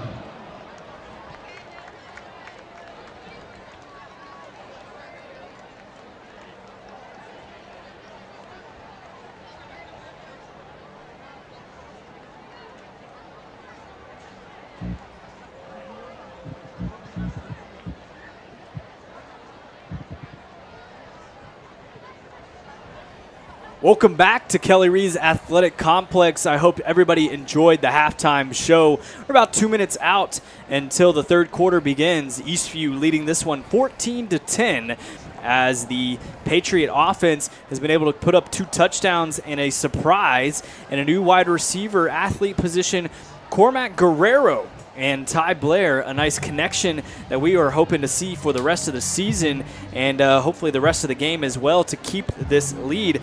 But that's not the only 2 things on this offense that have been able to keep things going. The offensive line has been doing a really good job. And another thing, you mentioned it while we were talking about it over break, the tempo. Oh, yeah, definitely. Because really the first drive that we had, we just kind of, we had to huddle and we went out. Did okay, but didn't really get into a rhythm. But every drive after that, we started doing the no huddle, and we started getting that tempo picked up, and you started seeing just the rhythm from Blair, as you mentioned, hitting Guerrero and Luke Martin, and some other receivers as well. But I really believe that if they continue that, they're going to put up some points this half. But one of the things you can't overlook either is that when they started getting rhythm on offense, they scored. They immediately came back, and the defense had some stops. And I think they're the unsung hero tonight because, right now Westwood went up 7-0, and Eastview's outscored them 14-3 ever since. But I can't wait to really see what happens here in the second half. One of the things, too, that I didn't even mention is that I was really impressed by the way Blair stays in the pocket. And that first, I don't know why, it wasn't the touchdown catch, but remember the first catch by Guerrero, Blair stayed in the pocket, and it was collapsing around him. And he put the ball on the money, and Guerrero went up. But I was really impressed just his composure while the defensive line was coming down. But he's getting a lot of the time tonight, and the offensive line is really helping him. But he's doing his part. Being able to keep yourself in that pocket, and it takes trusting your offensive line to not let that pocket completely collapse. It's called the pocket for a reason. You can get surrounded in it, you can get engulfed in it, but as long as it doesn't collapse, you know where your play is supposed to go, you know where to throw the ball, and he's been doing a really good job. I mean, Cormac Guerrero already in this game has a touchdown, an 80-yard touchdown that is longer than any pass that was thrown by Ty Blair last season, which already a new record. And speaking of new things for the new season, last year Westwood came away victorious in this same game just 1 year ago today, 42-27. And look at the game right now. I mean, it's long from over. We have a whole second half to play. But Eastview on top right now, 14-10. The defense has been able to make stops. The offensive line looks solid. And Oren Norwell on the offensive side for Westwood just doesn't look like he has been able to find his place in the pocket, and the wide receivers struggling to continue to hold on to the ball. The only real positive for Westwood right now, Damani Stewart, the running back. Well, I think a lot of it, too, is you got to give credit to Eastview's defensive line. Really put putting the pressure on the quarterback. And, it doesn't matter what level of football that you're playing. What is some of the most important overlooked positions that you have on the football field? It's the offensive and defensive lines. And Eastview's really doing a great job tonight. So for the third time in the ball game, the kickoff from Westwood kicked through the back of the end zone, and Eastview will start things off in the second half on the 25-yard line, leading this one 14-10. 12 minutes are set on the clock for the third quarter. We've got 24 minutes remaining in this ball game as we're approaching the 9 o'clock hour, and it's been a great game so far. Looking for about another hour and a half of football fun, and we hope that y'all stay tuned in throughout the show for us. This is Patriots football on SHN Sports, so welcome back to the second half, and getting things started once more. Ty Blair in the backfield, shotgun formation, fake handoff to the outside. They're going to get it right off the bat to Cormac Guerrero, and he's going to be stuffed in the backfield on the screen play and a 4-yard loss to start things off. Second down and 14. He's tackled for a loss by number 6, Scott Uppleman. So Guerrero with probably 100 yards in scrimmage to start things off in the first half. Loses 4 there. Trips right coming up for the Eastview Patriots, and Blair keeping it for himself. He's got some room to run down to the 50, 45, 40. Breaks a couple tackles, stiff arm to the DB, and finally steps out of bounds at the 29-yard line, and a huge gain there for Ty Blair to start things off here in the second half. Well, he kept that quarterback keeper right there, and he got past that first defender, and I was really impressed with Blair's speed right there. He's a fast guy, but he definitely elusive quickness. And another run. This one, just a dump pass out to wide receiver. Wow. And he's got some room, and that's a touchdown. Yeah. Wow. I thought the play was over, and the next thing I know, I look back up, and there's a player in the end zone. So there we go, a Patriot in the end zone, and they've got another touchdown to get things started. There is a flag on the field. There might be a personal foul on, I'm not quite sure who, but wow. I believe that was Guerrero again, wasn't it? I thought I saw 8. And it could, and I'm sorry, folks. Need to put my glasses on. These numbers, they've got like kind of they're hard to differentiate. Yeah, especially the 8 and the 6. But I do think that was Guerrero on the play, because the number 8 on the roster is Christian Mendoza, the senior defensive back. And I'm not sure if they are playing both ways. I see him coming off the field right now. That was Cormac Guerrero. So Cormac Guerrero with a 29-yard touchdown pass, and they will give them the touchdown. Not sure what the penalty was. Maybe it was something from Westwood. It was declined, and Eastview will go for the extra point. So no movement of the ball. You can tell that Coach Wall is really trying to get Guerrero out in open space. And right there, you're like, okay, there's no way, he's going to get tackled, and you're so close to the sideline, and they just couldn't get it done. And I think it's just his speed and elusiveness is causing problems for Westwood. Yeah, and it's not just, you mentioned the speed. I mean, he's fast, but the guy, he's just so shifty. He can see the field so well. And as you see, we were moved back 15 yards, so a personal foul, probably excessive celebration. And now a 35-yard extra point attempt is up and no good as it misses right. And it is a 10-point lead for Eastview, 20-10 with 11:09 left quarter, as Eastview comes out hot and gets a couple big plays to start off the second half and move their lead from 4 to 10. Well, I tell you that couldn't have scripted it any better. You come out, you say, you know what, I'm going to take charge. You get the ball to start the second half. Everybody should be excited about their Patriots and playing a well of a game tonight. And we mentioned it last time before they came out that Eastview getting the ball after the half and being able to take the advantage of that opportunity would be huge to be able to extend the lead that they already had.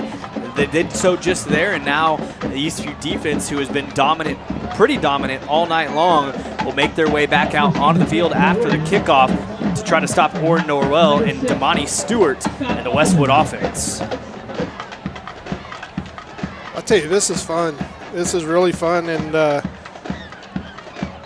you know, it's still hot outside too.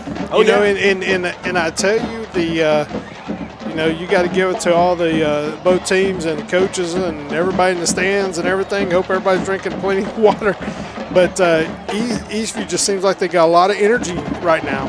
Pooch kicked, received at the 15. A nice run of about 20 yards on the play. Some pushing and shoving going on down on the field, and I'm sure things will get chippy. This was a blowout for Westwood last year, and now losing the game, a 6A team losing to a 5A team, things can start getting a little heated, especially as things move on, as Eastview holds on to a 10-point lead with 11 minutes left in the third quarter. After about a 20-yard return from the 15 to the 35, Eastview defense will come back out as the Westwood Warrior offense makes their way onto the field for their first drive in the second half. So Owen Norvell, shotgun formation. Damani Stewart next to him, tight end Marquise Murray. As they're going to hand this one off right off the bat to Damani Stewart. He's going to get a nice run up the middle for about 7 yards, bring up a 2nd down and 3 from the 42-yard line. I'd tell you, when they run between the tackles and Stewart gets that head of steam, he's very tough just to bring down, because it's taking about 3 guys to get him down. It'll be 2nd and 3 for Westwood.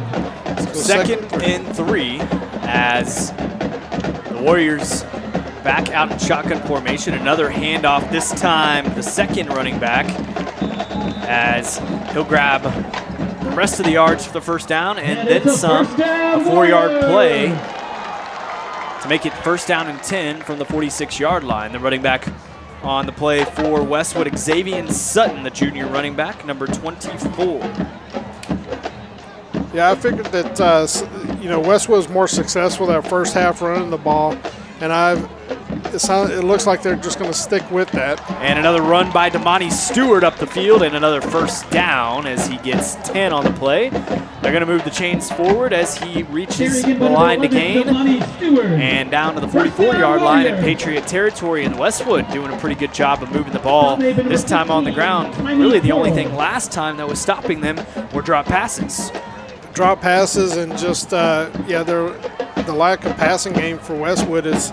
And this one on the ground, they're going to pick it up on the ground. Wow. Not called down. It looked like Damani Stewart kind of, he's the one that came up, or looked like he was the one that had it, but it ended up being Norrell who scooped it up. Actually lucky to get a yard out of that because they could have easily been caught behind the line of scrimmage. And from shotgun formation, 5 yards behind the line of scrimmage is where the ball dropped, and it looked like both of them were trying to go for the ball. Luckily, only one of them, or luckily for Westwood, only one of them scooped it up and was able to find a yard or two. Here comes Norrell, shotgun pass, and some traffic in the pocket, steps through, but this one, I don't think it got back to the line of scrimmage. They say it did by just an inch or two, as Norrell, it's a wobbly pass out of his hands, and the senior quarterback, an incomplete pass to no real intended receiver, and a 3rd down and 9 coming up. Did that get tipped, or did it just look like it come out of his hand? I think it looked, it got tipped. I think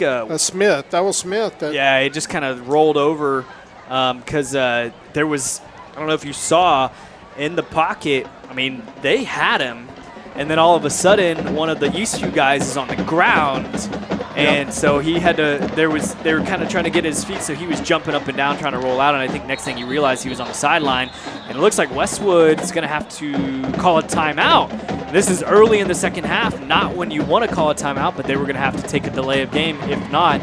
And on a 3rd down and 9, in no man's land here, you don't want to give up that positioning.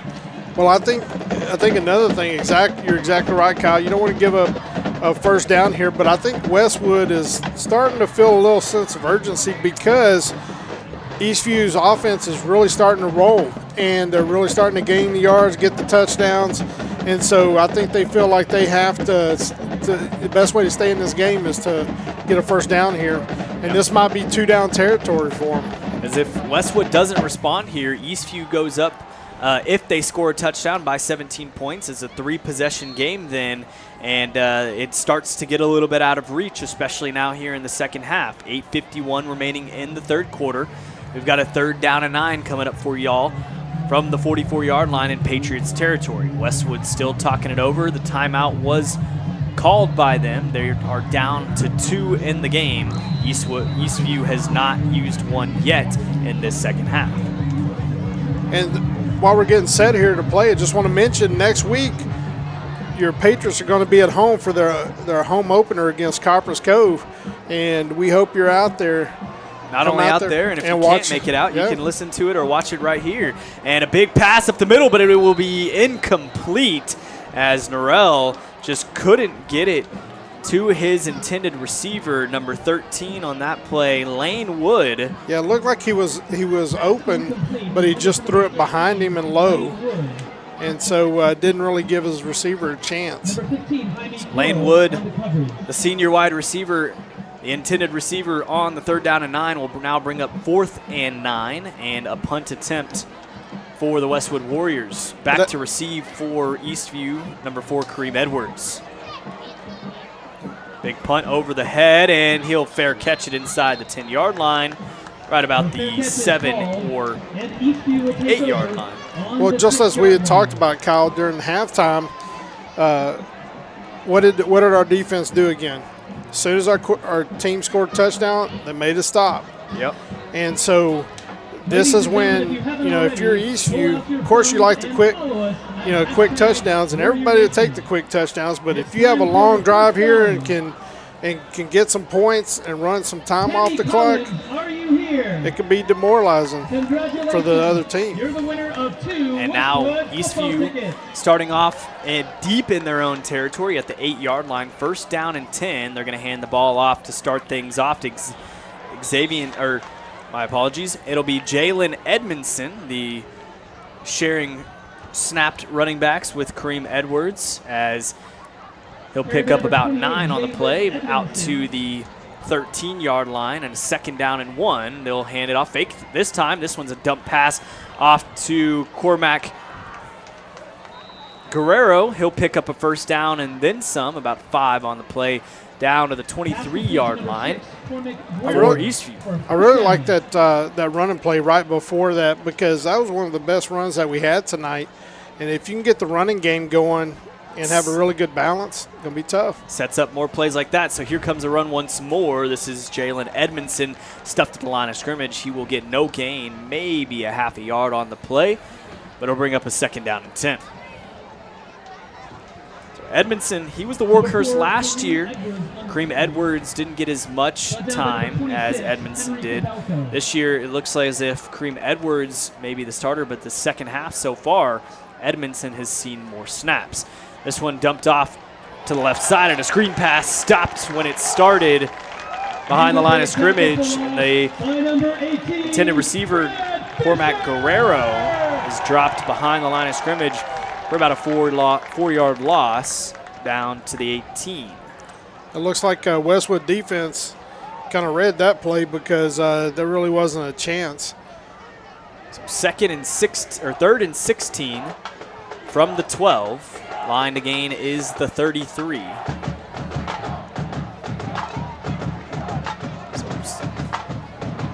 Snap from Blair. He's caught in the backfield, intercepted at about the 20-yard line, and a decent return, a couple of yards on the play, knocked out of bounds. And that'll be an interception for Westwood, as they are now deep into Patriots territory with a 10-point deficit, 6:28 remaining in the third quarter. And if Westwood needed anything to flip the script, that's what it needed. Yeah, and right there, if you look at Blair, the pocket started collapsing on him, and he threw that off his back foot. He really didn't step into it, and so it took a little bit off the throw, and it was off the mark as well. So that's a big break for Westwood. Now the defense, this is going to, if we can make a stop here, it would be huge because Westwood has the momentum right now. So Westwood, quarterback dumps it off, and this is going to be an incomplete pass to the running back, Damani Stewart. Owen Norrell. That play looked like that had the potential of Eastview being able to pick that one off, and because there was a lot of Eastview players there. There was Stewart around there, and Norrell, he just kind of lobbed it over there. So I was surprised nobody really even touched that one, but that had a potential of working our way. So pitch play to Stewart. He's got some room and a big tackle there by the defensive back for Eastview, number 11, Ronnie Goldman III, the senior defensive back, coming up and taking the hit from Damani Stewart, who's not a small running back. Well, Goldman, that was picture perfect because he, Stewart definitely a bigger player than he is, but he knows, hey, if you can get down low, wrap his legs up, he's not going anywhere. So that was a great tackle, so good job. Goldman III on the tackle. There's nobody on the wide receiver to the left side, but up the middle goes Norrell. He picks up a couple yards on the play, not enough for the first down, so it's going to be 4th down and 2 or 3 from the 11-yard line. And you could see it on the bottom of your screen on the last play. There was nobody on Mike Davis, the senior tight end. He was out there wide. There was a DB on the wide out, the far side, but the middle wide receiver was just left completely alone. The nickelback was covering one of the wingers on the offensive line there. So a good, for Eastview, just a fortunate break there to that Norrell couldn't pick up on that and just took it himself up the middle. And 4th down and 2 coming up now from the 11-yard line, and it looks like the offense for Westwood will stay on the field and try to cut the deficit to 3 or 4 rather than 10. I think Eastview. And timeout Eastview on the field, and a good timeout called there, as you don't want to give up any more points than you absolutely have to, especially this early in the third.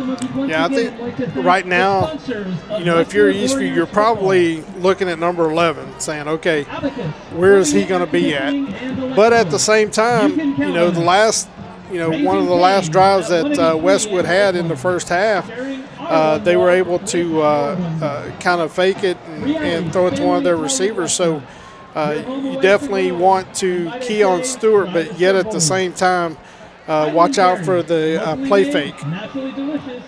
So that play action pass. Or it looks like Westwood has decided that they're just going to kick a field goal. Yeah, I guess so. And, at the end of the day, you take the points when maybe you wouldn't have gotten them, turn over the ball. Now you can kind of reset things, gives Eastview back the ball and try their luck on defense. But now the kick is up, and it is good, as Westwood cuts the lead to a touchdown, which would be an 8-point game, but Eastview missed the 35-yard extra point attempt after personal foul in the end zone. With 5:17 left remaining, Eastview leading this one 20-13. Will everybody catch their breaths as they do on the field? Don't go anywhere. You're listening to Patriots football on SHN Sports.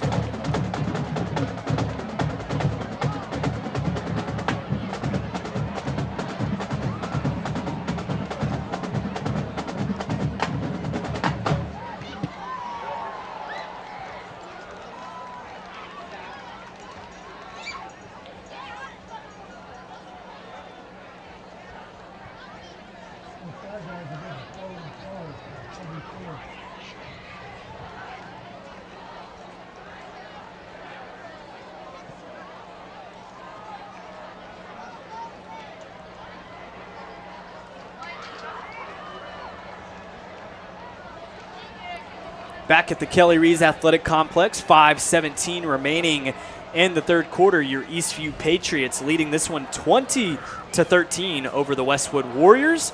The Warriors about to kick the ball off to Eastview, as back to receive Grover Moore III, the senior defensive back in the middle, and then 2 more to his right and left. 5 guys up front, 3 in the middle one as well. And the kicker for Westwood kicks it away. This one drops right at the goal line and will roll through the back of the end zone. It'll be the 4th kick in a row by Zavala that goes through the back of the end zone, as Eastview will take over on the 25 to start things off here with 5:17 in the third. So 1st and 10 from the 25, as Eastview offense and Ty Blair make their way back out on the field to try to get some points up on the board for the second time in the second drive of the half. Yeah, this is the time of the game where we got to get that rhythm back, because it really kind of stalled last drive. But Ty Blair hands this off to Edmondson. Edmondson breaks the tackle, uses his hand to stay up some more, gets about 6 on the play, and a 2nd down and 4 coming up. And you mentioned the last drive did get stalled, an interception that led to the field goal from Westwood. Just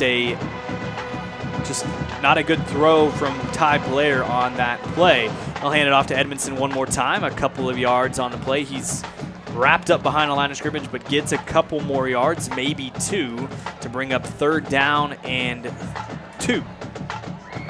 So 4.5 minutes and counting left in the third quarter. Eastview leading it by 7. This is a big one right here, Kyle. Trips right on the bottom of your screen. Here comes Edmondson on the run. He's going to bust it outside. He's got a couple of yards. There's a 1st down and then some, out of bounds, and a nice 1st down run there by Jalen Edmondson.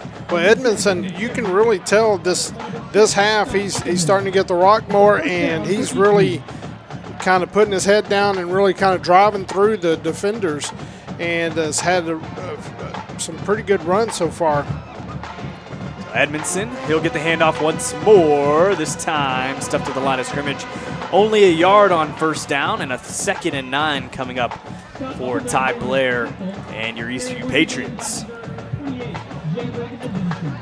Yeah, I have a feeling last 2 or 3 plays they've given the ball to Edmondson, and I'm thinking you're going to probably see a pass here pretty quickly. See Guerrero all the way at the top of your screen above the 0 on the 40-yard line. 2nd down and 9 from the 38. Here comes inside a motion from Luke Martin. He'll cut across as they're going to hand this off once more to Edmondson. He's caught at the line of scrimmage, behind the line of scrimmage, but will get back to it. Maybe even lose a yard on the play to the original line of scrimmage and bring up a 3rd down and 10. It looked like he had a pretty good hole there, but it closed really quickly. The defenders came up and made a good tackle. They leave it at 3rd down and 9, 3:15 remaining in the quarter. Ty Evans audibling the play, or Ty Blair audible the play. He's by himself in the backfield. They pump fake to Edmondson. He'll take it himself up the middle, get about 3 yards, maybe 4 on the play, down to the 42-yard line, bringing up a 4th down and 5 as the punt team for Eastview will come out onto the field. I don't know if that was a busted play or what, because he looked out to Edmondson and he didn't. It's almost like he didn't really. It didn't look like he maybe was turning back around. So I don't know if Blair just was like, okay, it's a busted play, or if it was, it just wasn't there. Punt is up, and it'll take an Eastview bounce, rolling down to the 15-yard line. 16-yard line is where it will officially be downed. And a nice 10-yard bounce to add to the net. Punt there of about 40 yards for the Eastview punter. So the Eastview offense, two drives in a row, stalling out inside Westwood territory. And now the Eastview defense will be able to work on their side of the field rather than last Blair.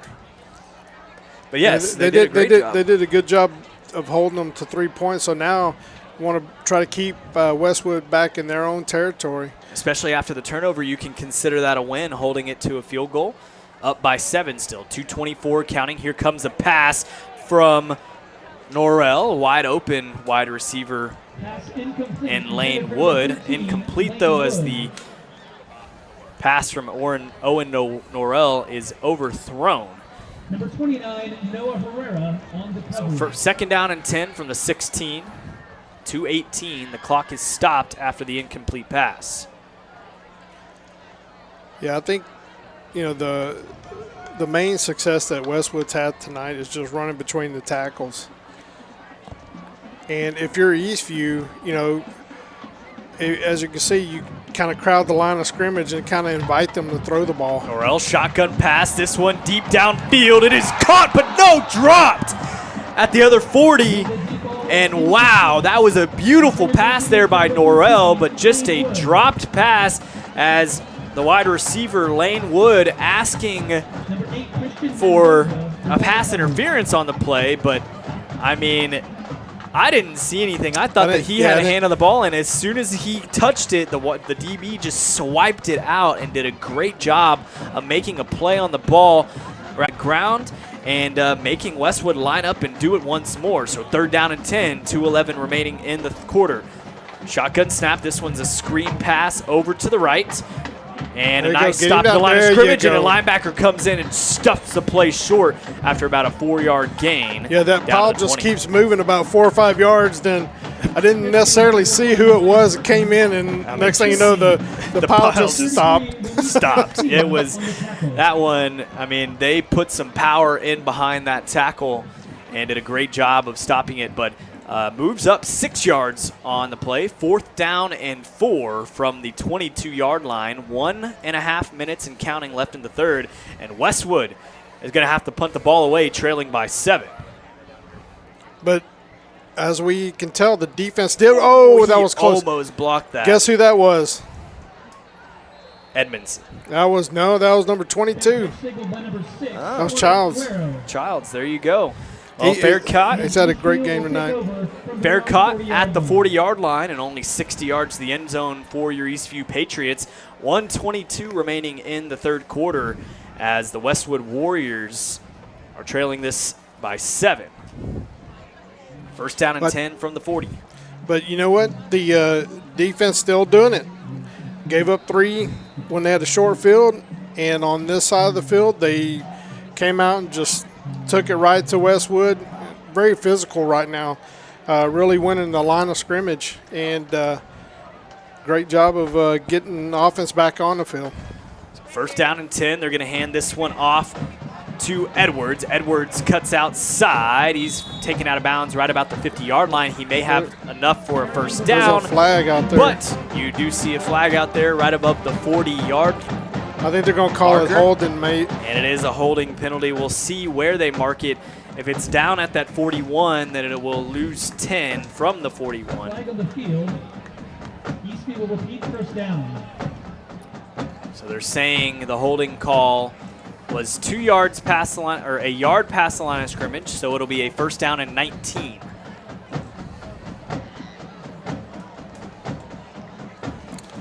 Yeah, that's definitely not the way you wanted to start the drive. No, especially not since Kareem Edwards had a 1st down on the run, and just an unfortunate situation there as Eastview has to back it up.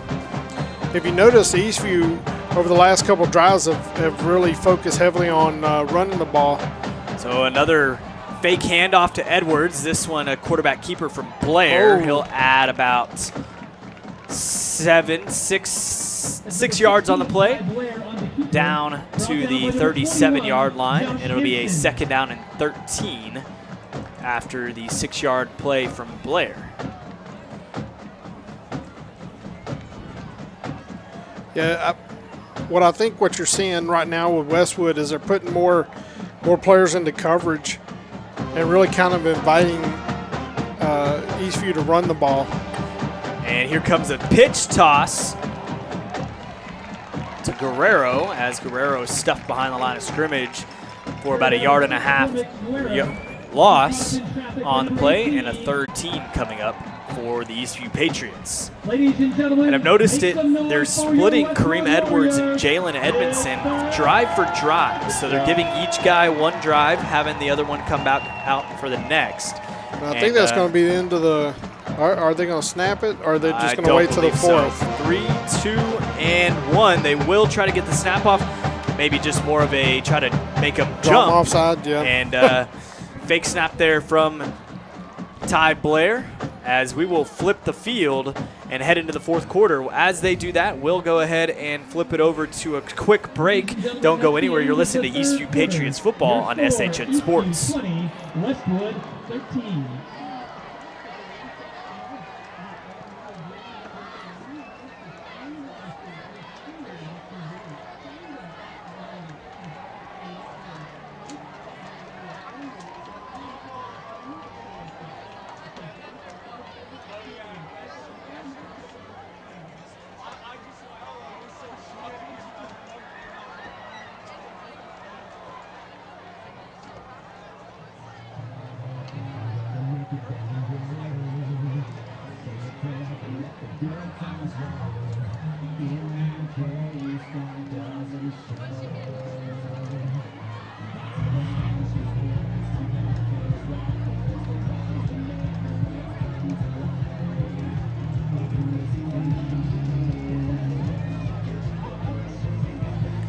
Back here at the Kelly Reeves Athletic Complex, your Eastview Patriots leading this one 20-13 as we begin the fourth quarter in the final 12 minutes of the first game in the 2023 season, as your Eastview Patriots looking to avenge a 42-27 loss from last year against this Westwood team, who was a 6A opponent, as Eastview in 11-5A looking to beat up on a big dog.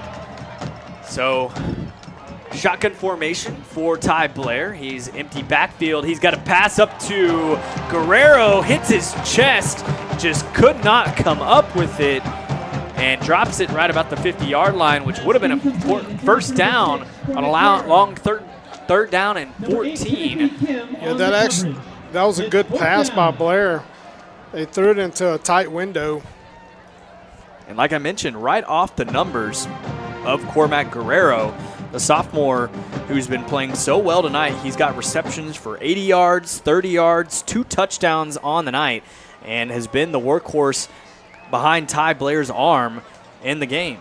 So 4th down and 14, and it looks like Eastview's going to have to take a punt, but they will call a timeout first and use their second of the half. This is a tough one because we're talking about five seconds into the fourth quarter, and we're taking a timeout. So we just hope that doesn't come back to, we need it later on in the game. But apparently they saw something they didn't like, definitely. And with the lead, hopefully, you can maintain that lead with how the defense has been playing.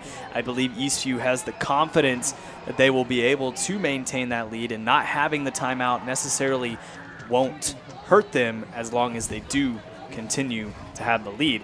But Westwood with 2 timeouts remaining as well, trailing by 7, 11:55, like you mentioned, 5 seconds taken off the clock here in the fourth quarter, and Eastview up on this one by 7. So 4th down and 14 once more, punt formation again for the Patriots. I think, look at Westwood, they got everybody on the line pretty much except for one player.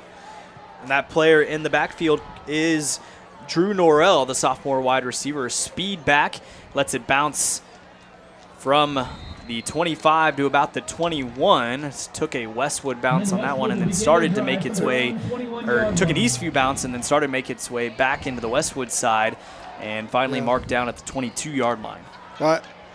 Now you can probably tell why Coach called the timeout on the play before, because when Westwood came out, it looks like they were going to punt block all the way. Punt block all the way, and it looks like it was probably a fake, because they put them all on the line, but then they started having everybody drop back. They weren't going to really get a return there.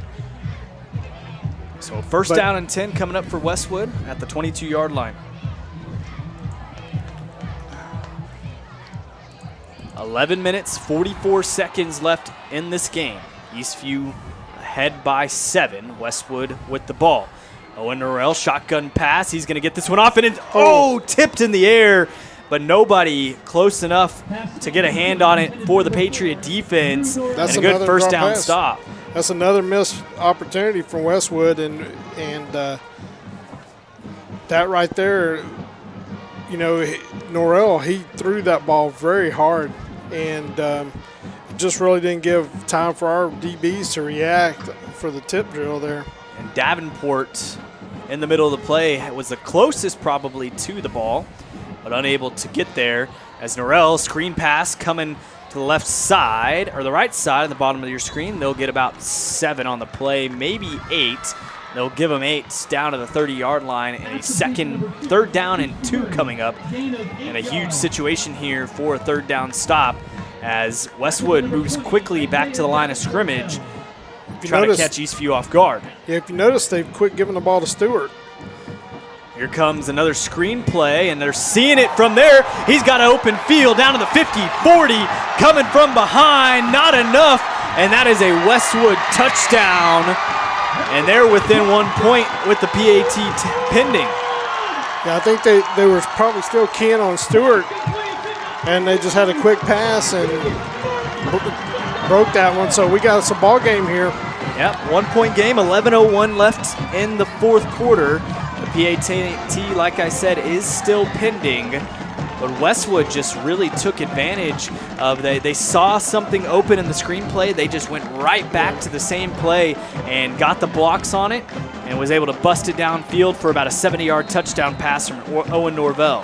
Yeah, we were talking during the break, Kyle, about how that personal foul penalty that moved our extra point back is coming back to haunt us right now. And it would be a 2-point game, now a 1-point game if that extra point went through.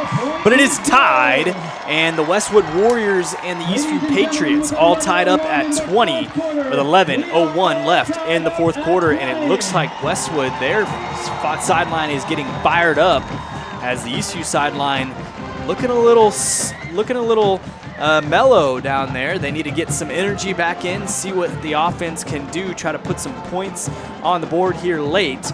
Don't want to let that early lead escape them and come away not victorious. Yeah, after the half, we came out and scored a quick touchdown, and it seems like the last few drives really just haven't been able to get anything going. And you got to give credit to Westwood defense, but this is the time. If you need a drive, this is the time to do it, because Westwood, you can tell just looking at their bench, they're pretty much pumped up right now, and they have the momentum. But Eastview can take that back. They just got to get them a good drive.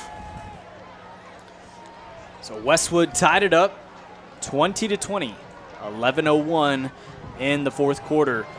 And kicking it off, Zavala, the senior kicker, who's kicked it through the back of the end zone nearly every single time except for the first kick of the game.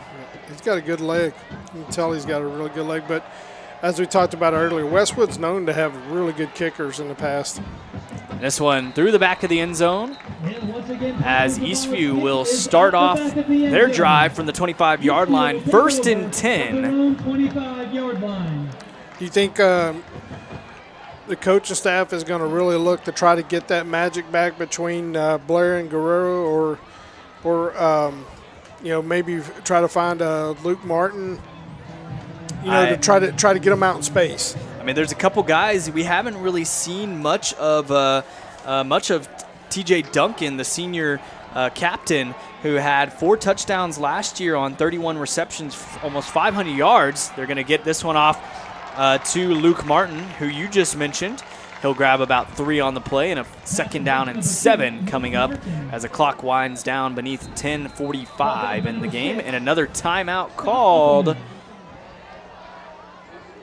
Oh, it's an injured player for Westwood, so timeout on the field as they help up the Warrior Cautious Coy, linebacker / tight end, to the junior as he jogs his way off the field. which you always like to see that. Just get back up and get back going. up. Yep. I don't have to get the medical staff out there and check everything out. But we are back in action, 10:45 and counting, as Ty Blair checking the sidelines, audibles over, and shotgun snap. They're going to motion over. This one in the air, it's dropped, and Westwood got on the ball for it. I think Westwood got it back. They do. They came out of the pile with it, and that is another turnover from Ty Blair with an interception and now a fumble. And that one, you can't necessarily consider that one his fault. That ball way up over his head on the snap. But Westwood with prime position to take the lead here with 10.5 minutes left in the fourth quarter on their own 20, or on the Patriot 23-yard line. It looks like that play, it looks like the snap was, the main culprit was the high snap, but also at the same time, it looked like Guerrero was going to come in front of him and he was going to hand off to him. Sweep type motion. Yeah, and so I think with all that action going on at the same time, it just kind of was a recipe there for that fumble. So another turnover from Ty Blair. First down and 10 from the 23-yard line for Westwood.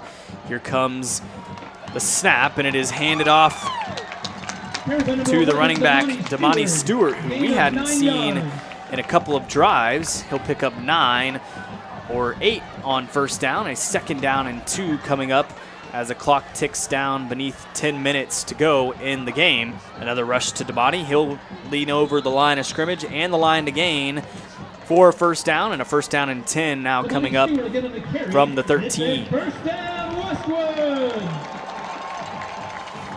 Well, now you can tell they're going back to running between the tackles, and right now when you do that, it drains the clock. So Eastview has to try to do what they can to just prevent them from getting in the end zone. So in the backfield, Norrell, he's going to hand this one back off to Stewart. Stewart stuffed at the line of scrimmage, but just pushes his way forward for about 4-yard gain on the play. They'll give him 3 down to the 10-yard line from the 13, and a second down and 6, or maybe 7, 6.5 coming up for Westwood and Owen Norrell.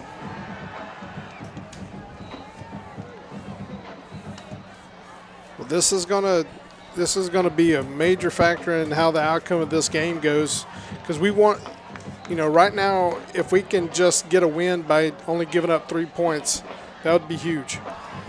Now underneath 9 minutes of play, tied up. Here comes the snap off to Damani Stewart. He's going to push his way to the goal line, but not get in. He gets a first down though, and a new set of downs from the 1, maybe 2-yard line. Carry once again by number 11, They'll give it to him at the 2.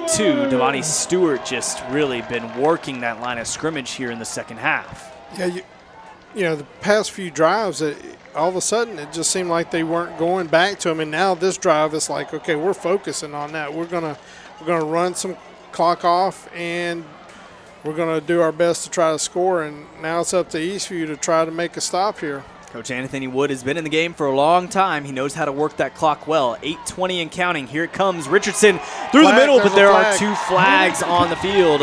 It's probably going to be a holding. 2 people saw it. It could be an offsides, though. Yeah, it looks like that possibly be. Yeah, false start on the offense. Yeah, there we go. So usually you see a dead play when it's a false start, but on this time they let him play it out, and they're going to have to move this one back. Hey, you got to give the refs, you don't ever talk about the refs a lot, because I know sometimes people have different opinions on different games, but they were on, the line judges were on both sides of the field, and they threw the flag at the same time. They're seeing the same thing, so they're doing a great job tonight. Yeah, this crew has been really good. I haven't seen any, blatantly missed calls or blatantly calls that maybe shouldn't have been there or anything like that. And a lot of times, if you don't ever recognize that they're there, then that means they're doing a good job. Exactly. They're not dictating the game. letting the two teams play between the whistles, and that's about it. Yep. And except for, moments like that where it needs to be done and somebody jumps too fast. But Westwood, they're going to call a timeout. We're going to take a quick one as well. We are all tied up. 8:15 left in this one. They've got a 1st and goal from the 7-yard line. Don't go anywhere. This is Patriots football on SHN Sports.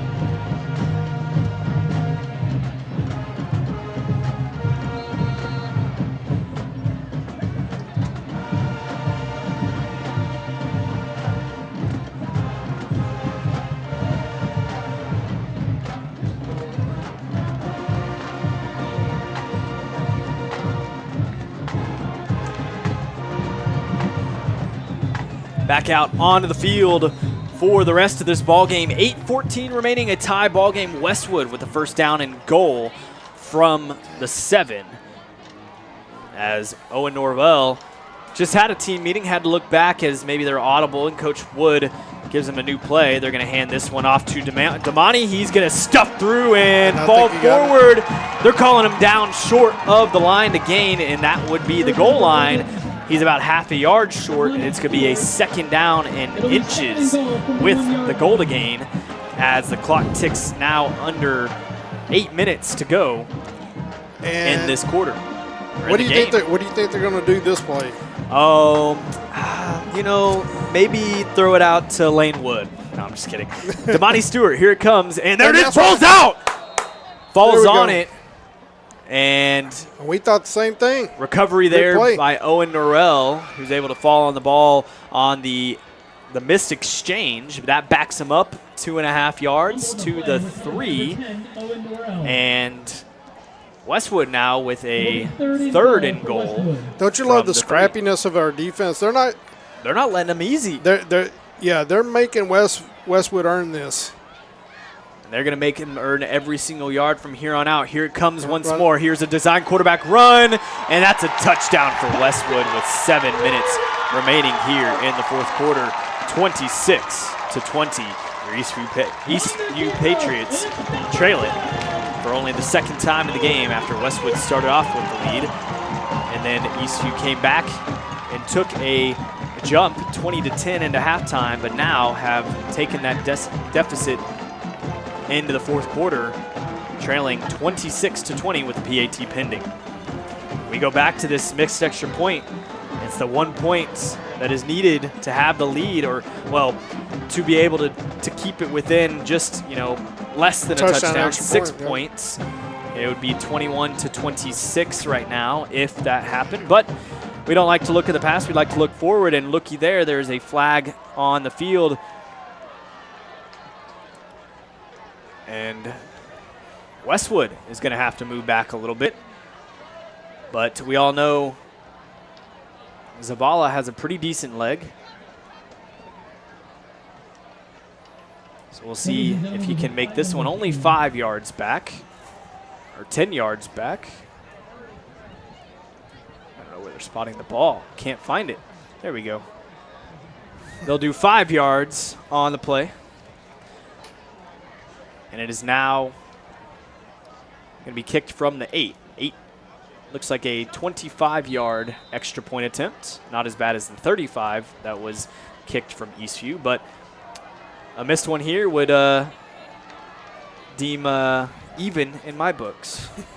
7:04 left on the clock. The kick is up, and it is good. As it splits the uprights with 7 minutes remaining in the ballgame, and Westwood takes the lead 27-20 over your Eastview Patriots. Don't go anywhere. We'll be right back. You're listening to Eastview Patriots football on SHN Sports.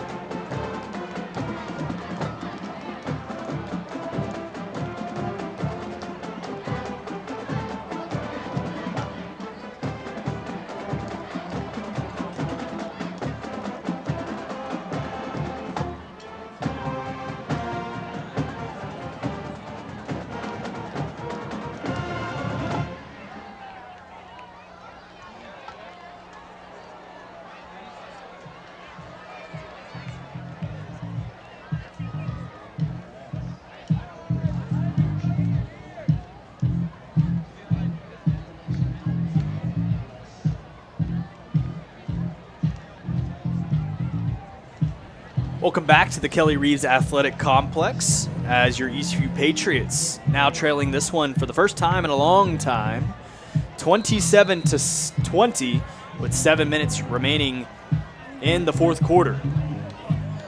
You know what? This is Friday night, first night of the year of the season, and I wouldn't want to be any other place right now. This is one of the better games I've been seeing all day long, and this one, the first time in a long time, hadn't been kicked out, and the little pooch kick from the 10 on the reception and a fumble. They're going to cut this one outside, 35 up to the 40, almost the 40, and a nice run there by Guerrero.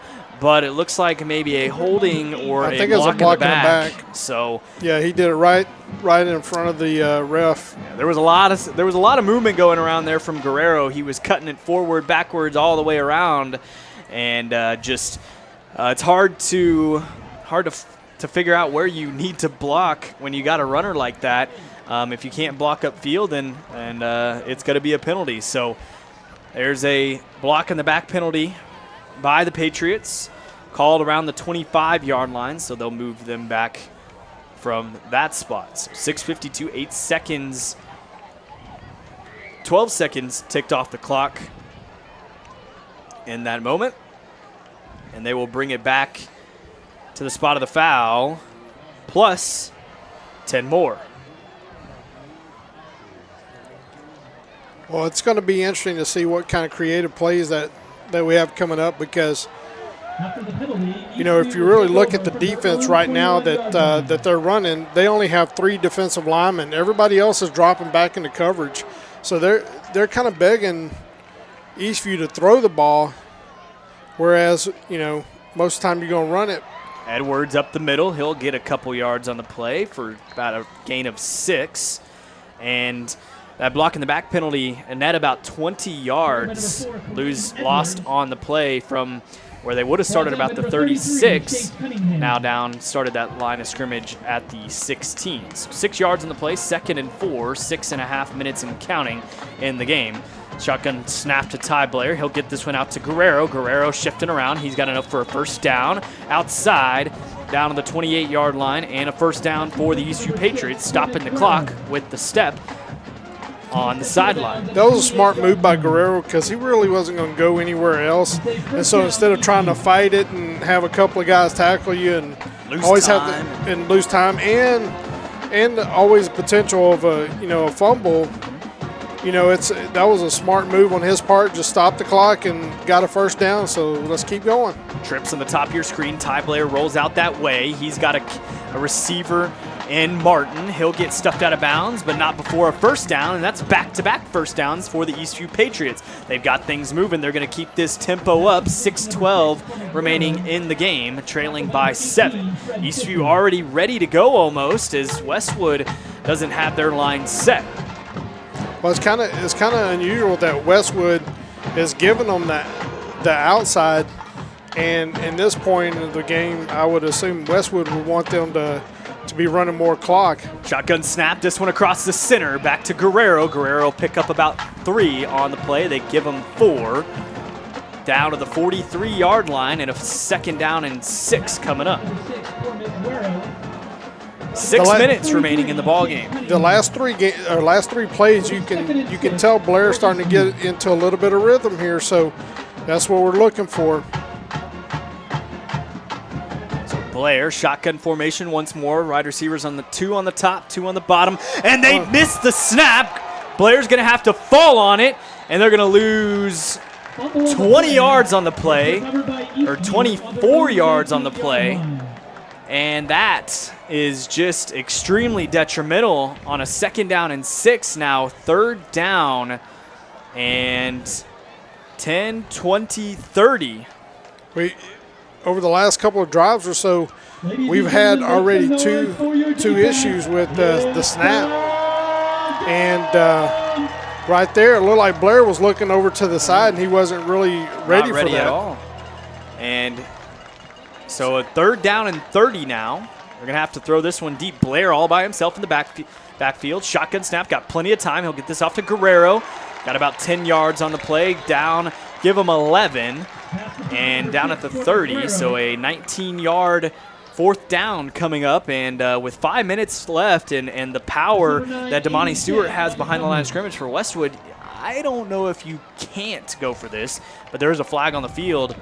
And another thing, too, I mean, this is a big decision because do you go for it? But if you go for it, you give them, and you don't get it, you get great field position. so But if you kick it off, the defense has to make a stand. And going back, looking at the timeouts right now, we have one timeout left. Yep. So we're at the point where we need to make a stop. So Westwood and Eastview, 5 minutes to go in the ball game. Eastview had a holding penalty but declined by Westwood to bring up a fourth down and 19. They're going to punt this ball away, not try to give Westwood any good field position. This one drops at the 34, takes an Eastview bounce, and continues to roll the Eastview way down to the 20.5-yard line. They'll mark it at the 20. That'll be an 80-yard field for Westwood with 4:55 remaining in this ball game. Well, this is exciting. It is. I know it's tough. I know we're down by 7, but we still got a lot of time left. Our defense has played well tonight. And so looking forward to seeing what our boys can do here. So a couple updates from around the area. Belton and Pflugerville-Hendrickson. Pflugerville taking a loss to Belton 35-27. Pflugerville-Weiss Wolves defeating the Round Rock Dragons, a solid program, 37-7. Cedar Ridge taking on the Cedar Park Timberwolves 29-7. The Timberwolves leading that one in the fourth quarter. Leander up on the Pflugerville Panthers in the third, 42-28. But back to this one, 5 minutes remaining. Westwood with the ball back in the backfield. Owen Norrell, they're going to hand this one off to Damani Stewart, who other than to pick up 2 yards on the play. And a good stop there on first down, as Stewart will have to leave the field for at least a play. He lost his shoe, and they're going to bring in Xavier Sutton to replace him in the backfield. Of course, Westwood right now is just looking to keep the clock running.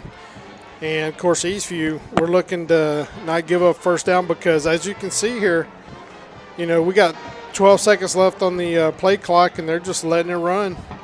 So we're going to get to the point where we have to make a stop. 4:10 and counting. Here comes the snap. Handed off to Xavier Sutton. He'll pick up about a yard on the play down to the 23 and a third down and 7. So a huge third down coming up here. This is exactly what we talked about. Eastview needs a stop.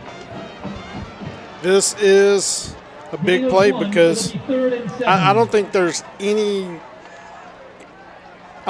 way that Westwood, if they don't get a first down, they're going to try to go for it.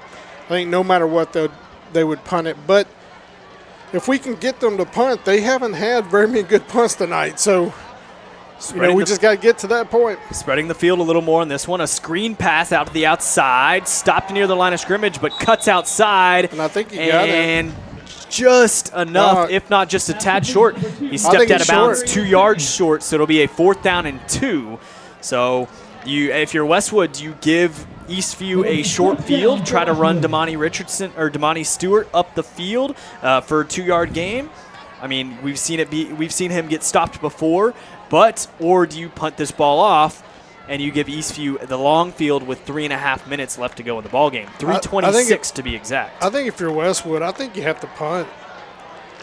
But at the same time, they're thinking, if we can get a first down here, then we can get the game. But I think you have to punt. They're going to call a timeout. And a good timeout to take, especially with the lead. So Westwood with no more timeouts left in the game, leading by 7, 3:26 to go. We'll take a quick break as well. You're listening to Patriots football on SHN Sports.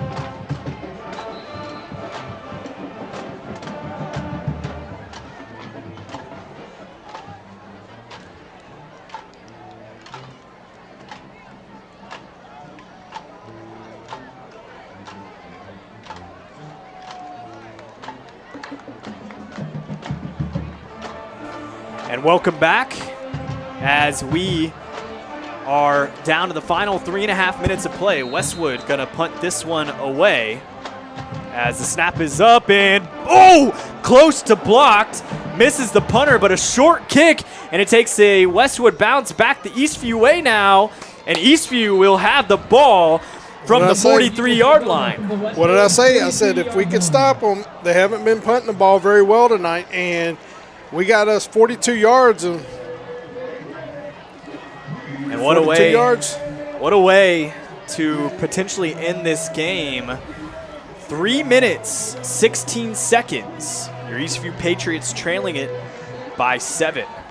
They only have 42 yards to find the end zone. What do you think about that?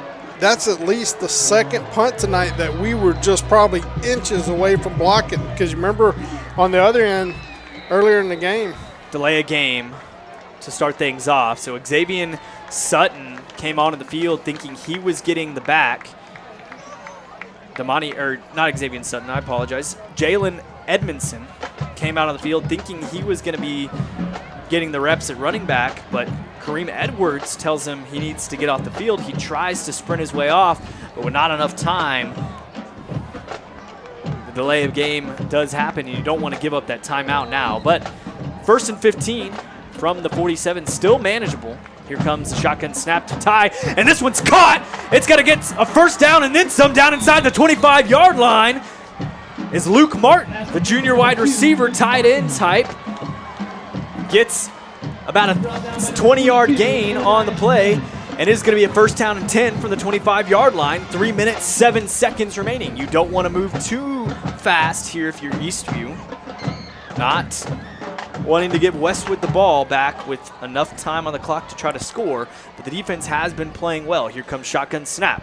It's going to be quarterback keeper up the field, stuffed at the line of scrimmage. One of the things that Westwood did right there, it amazes me that they're still kind of giving us the outside, because what does the outside do for us? It allows us to stop the clock. So 2nd down and 11 now from the 26. Shotgun snap from Blair. This one over the head of Guerrero to the sideline, the intended receiver. And the clock stops at 2:38. Yeah, and right now, of course, this is 4-down territory. So, right now, even if you don't get the first down, hey, get us 5 yards, get us 6 yards, get us something that we can, that's manageable, that opens up more of the playbook for you. This is the game, these 2 downs. So here comes 3rd down and 11. Shotgun snap rolling out to the right side. They're going to dump this one off, and it is caught at the sideline, out of bounds. Will get the stop the clock down inside the 20-yard line to the 18, and a 4th down and 3 coming up for the ball game with 2.5 minutes left. Only 1 timeout for Eastview. They're not going to have enough timeouts to be able to stop the clock enough times, I don't believe, if my math is right, to get through the rest of the ball game. Yeah, they had right there, that ball, he goes to catch it, and it looks like he bobbled it, and he was able to rein it in right before he's going out of bounds, but let's go. So motion, here comes shotgun. This one, pressure in the pocket, rolling out to the right side, spins around, finds an open man, and dropped. The 4th down play incomplete. And there's 2 guys down on the field, one for Eastview, one for Westwood, with 2:18 remaining in the game. Hopefully everybody's okay. The Eastview players still down. Westwood obviously in pain as well.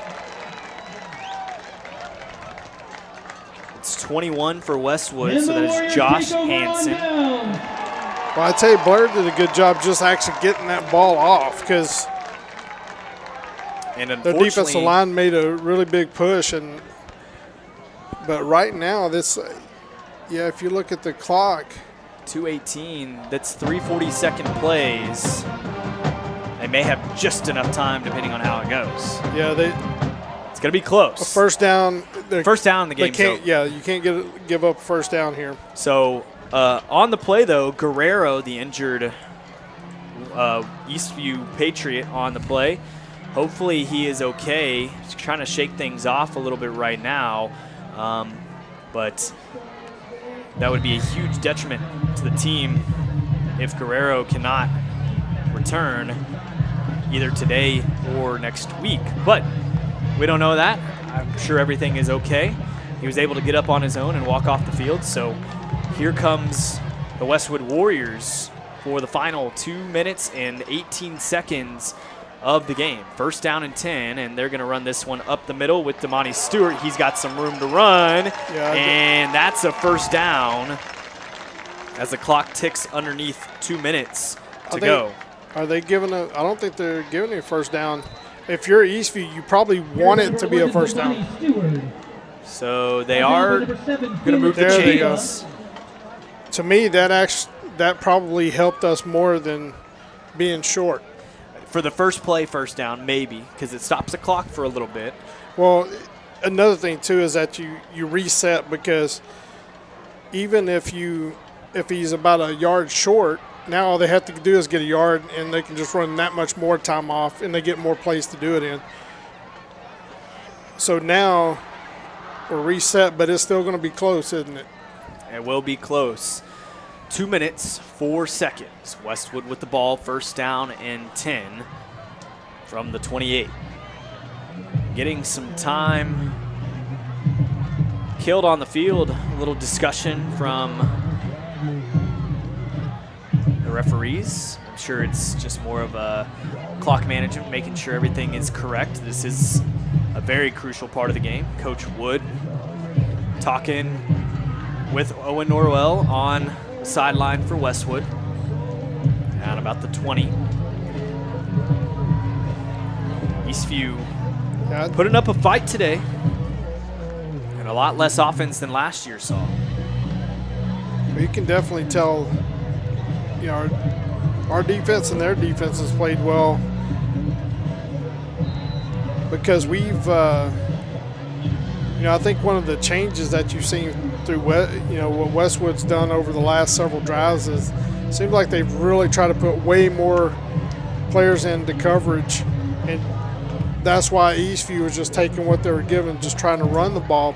So the clock now but it takes away your, some of your dynamic players too. A minute 40. Here comes the snap and busted up the middle. Damani Stewart. And talk about the clock. Now you're talking about maybe points inside the 10, and touchdown Westwood as they take a 13-point lead with a minute and a half left in the game. And Eastview seeming to let this one slip away here in the fourth quarter.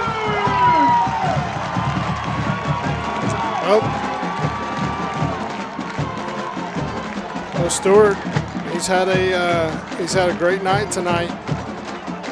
And our player almost caught up with him. Yeah, just got him at the feet. Yeah. Couldn't take him down, and it's another 6 points for Westwood as Zavala will go ahead and try for the PAT to make it a 14-point game with a minute and a half remaining. Eastview does have a timeout. This one up and good as Westwood takes a 34-20 lead with a minute and a half left. 2-touchdown lead with not a lot of time. Yeah, the next question is, no matter what, do you try to run the kickoff, back? But of course, Zavala's been kicking it in the end zone, so that's kind of a tough one anyway. Yep, and the only 2 times he hasn't were pooch kicks right at the 10, and not much of returns on either one, and the only one that had one got called back on a holding call, or pass in or block in the back.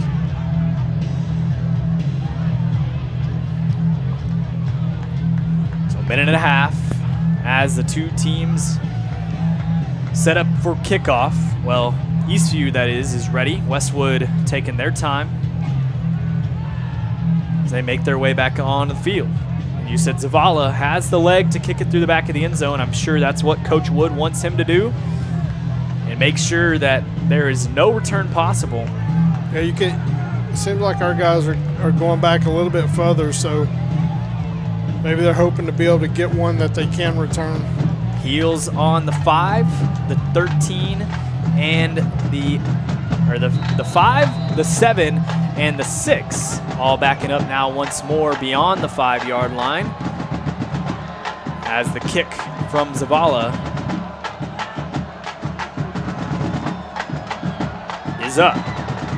Oh, it's a pooch kick. They call it short.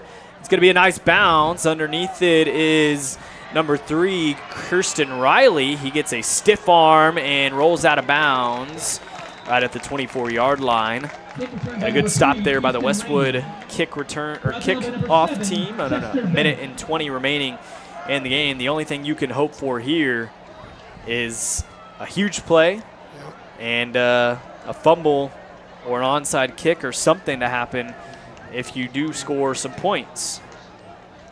So 14-point game now, which the whole game was, it was Eastview's to lose, and this has been a close game, the entire game. It just had some breaks not go away. The offense really kind of hasn't been clicking as well. Ever since the first touchdown in the second half, it hasn't been able to find much of anything. And another pass on the inside.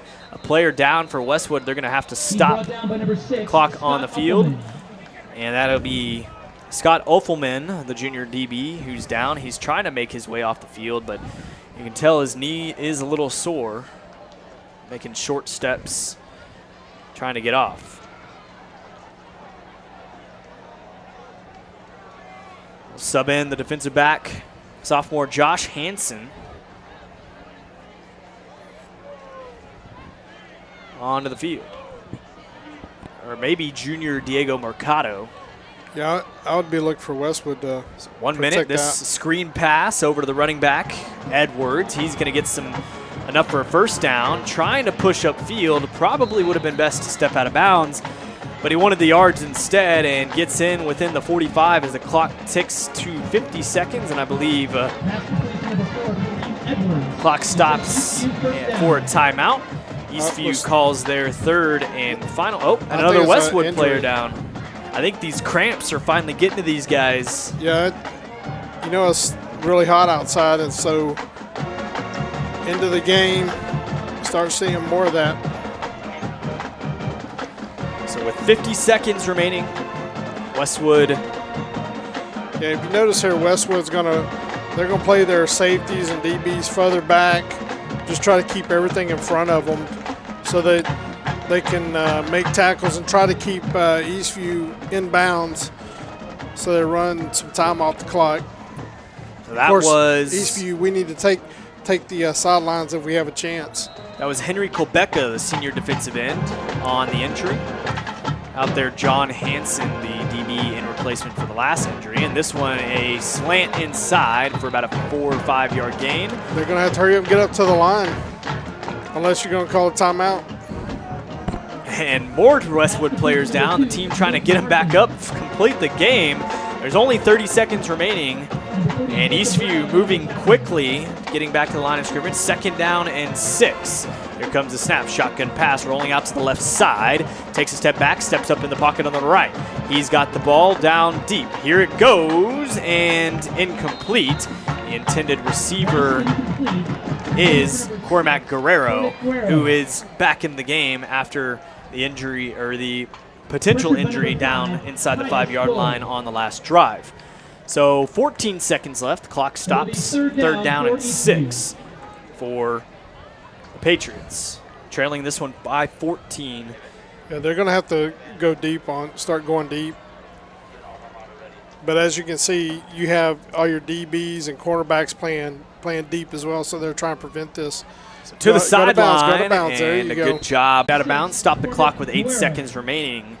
And you may not be able to get the win with 8 seconds left, but a touchdown here could show, some potential for the offense. Make it show that you end the game on a good note. You can kind of work on that for the next game, and it makes it look like more of the game that it was, rather than the 14 points that are showing on the scoreboard. We know that's not how this game went tonight. Here comes another shotgun pass. 6 seconds remaining, counting down. 4, should be the last play of the 3, game. 2, and that is it. As Ty Blair steps out of bounds with no time remaining. And your Eastview Patriots dropped to 0-1 to start the season against the Westwood Warriors, 34-20. So unfortunate tonight, Westwood was able to come up with the win. The Eastview Patriots not able to secure the victory even with the halftime lead. Some things in the second half we noticed a little different from the first half. The offense, especially after the first touchdown in the second half, just could not find any momentum to get the ball down the field. Yeah, I think, what I noticed, as I mentioned earlier, is that it looks like we started getting some pretty good rhythm, and then all of a sudden Westwood starts playing their defense, putting more DBs into coverage, and so it made it harder. And so I think that's why, Eastview countered with running the ball, and they weren't as successful as they would hope to be. And but tonight's the first night, and here's the thing: is that when you play football, what's the first thing that comes around? It's your defense. And so eventually you're going to, your offense is just going to continually get better. And as you can see tonight, there is so much potential. There's so many young, talented young men on this team. And I know we mentioned a couple names tonight like Blair, Martin, and Guerrero, but there's more than that. I mean, these young men are very talented, and I'm really excited for the rest of the year. I really am, and I'm already ready, pumped up and ready for next week's game. Yeah, I'm excited for next week's game as well. This offense, you mentioned it. I mean, I feel like the skill positions at least are about 3 to 4 deep in all positions. Running back, maybe the bang with Edwards and Edmondson, but at wide receiver, you got TJ Duncan, Guerrero, Luke Martin. I've seen Dimmel out there as well.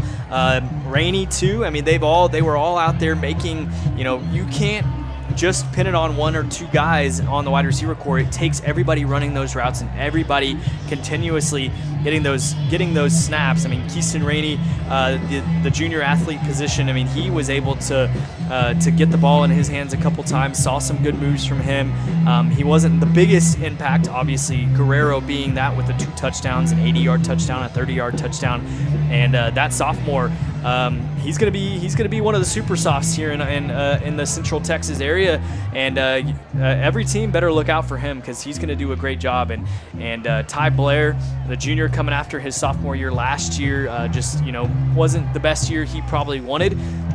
Only just trying to do everything he can to make sure that this team continues to build on the success they had early in the game. And that offensive line, they've been doing a great job protecting Blair as well.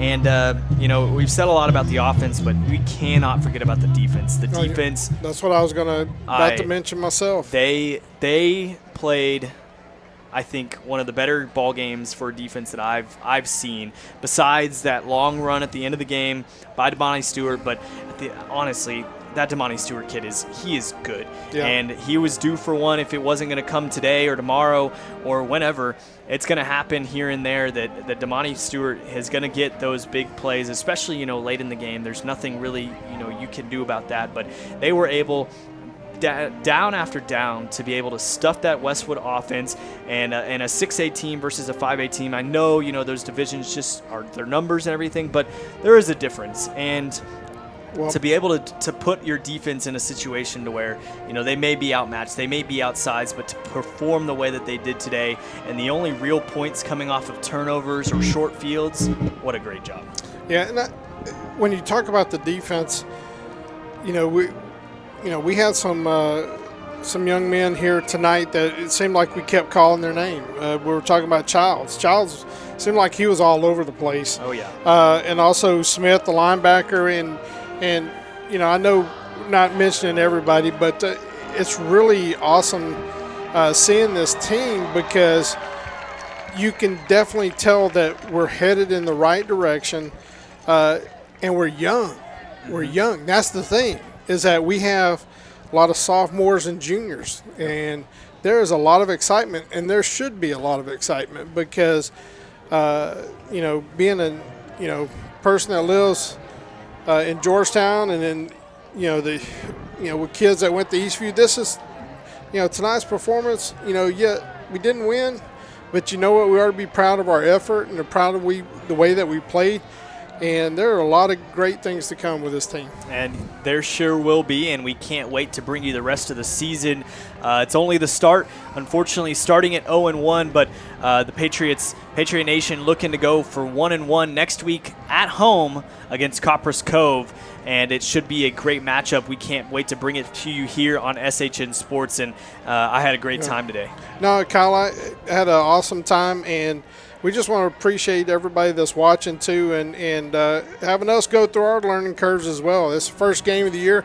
Our offense isn't always right on point either, but you know what? We're going to get there. And, next week, please, if you have a chance to come on out, we encourage you to come on out. If not, hey, we'd love to have you on the broadcast. Just remember, it is at, I believe, 7:30 next. Tonight's game started at 7. Next week's at 7:30. Come out to Birkelbach Stadium, and let's watch our Patriots get that first W. Support them all season long right here on SHN Sports or in person, however you feel to receive your football. But this has been a good one so far, and what a game to get to start off the season. 0-1 for the Patriots, but 1-0 in my heart. And what a great show today. Thank you, Roderick Castillo, for taking behind the camera. I didn't get to watch most of the game from the camera, but I'm sure everything was amazing, and I hope that y'all enjoyed it. And then Keith Burris, of course, appreciate you for being alongside me today and helping out fill the time and just talk some football. So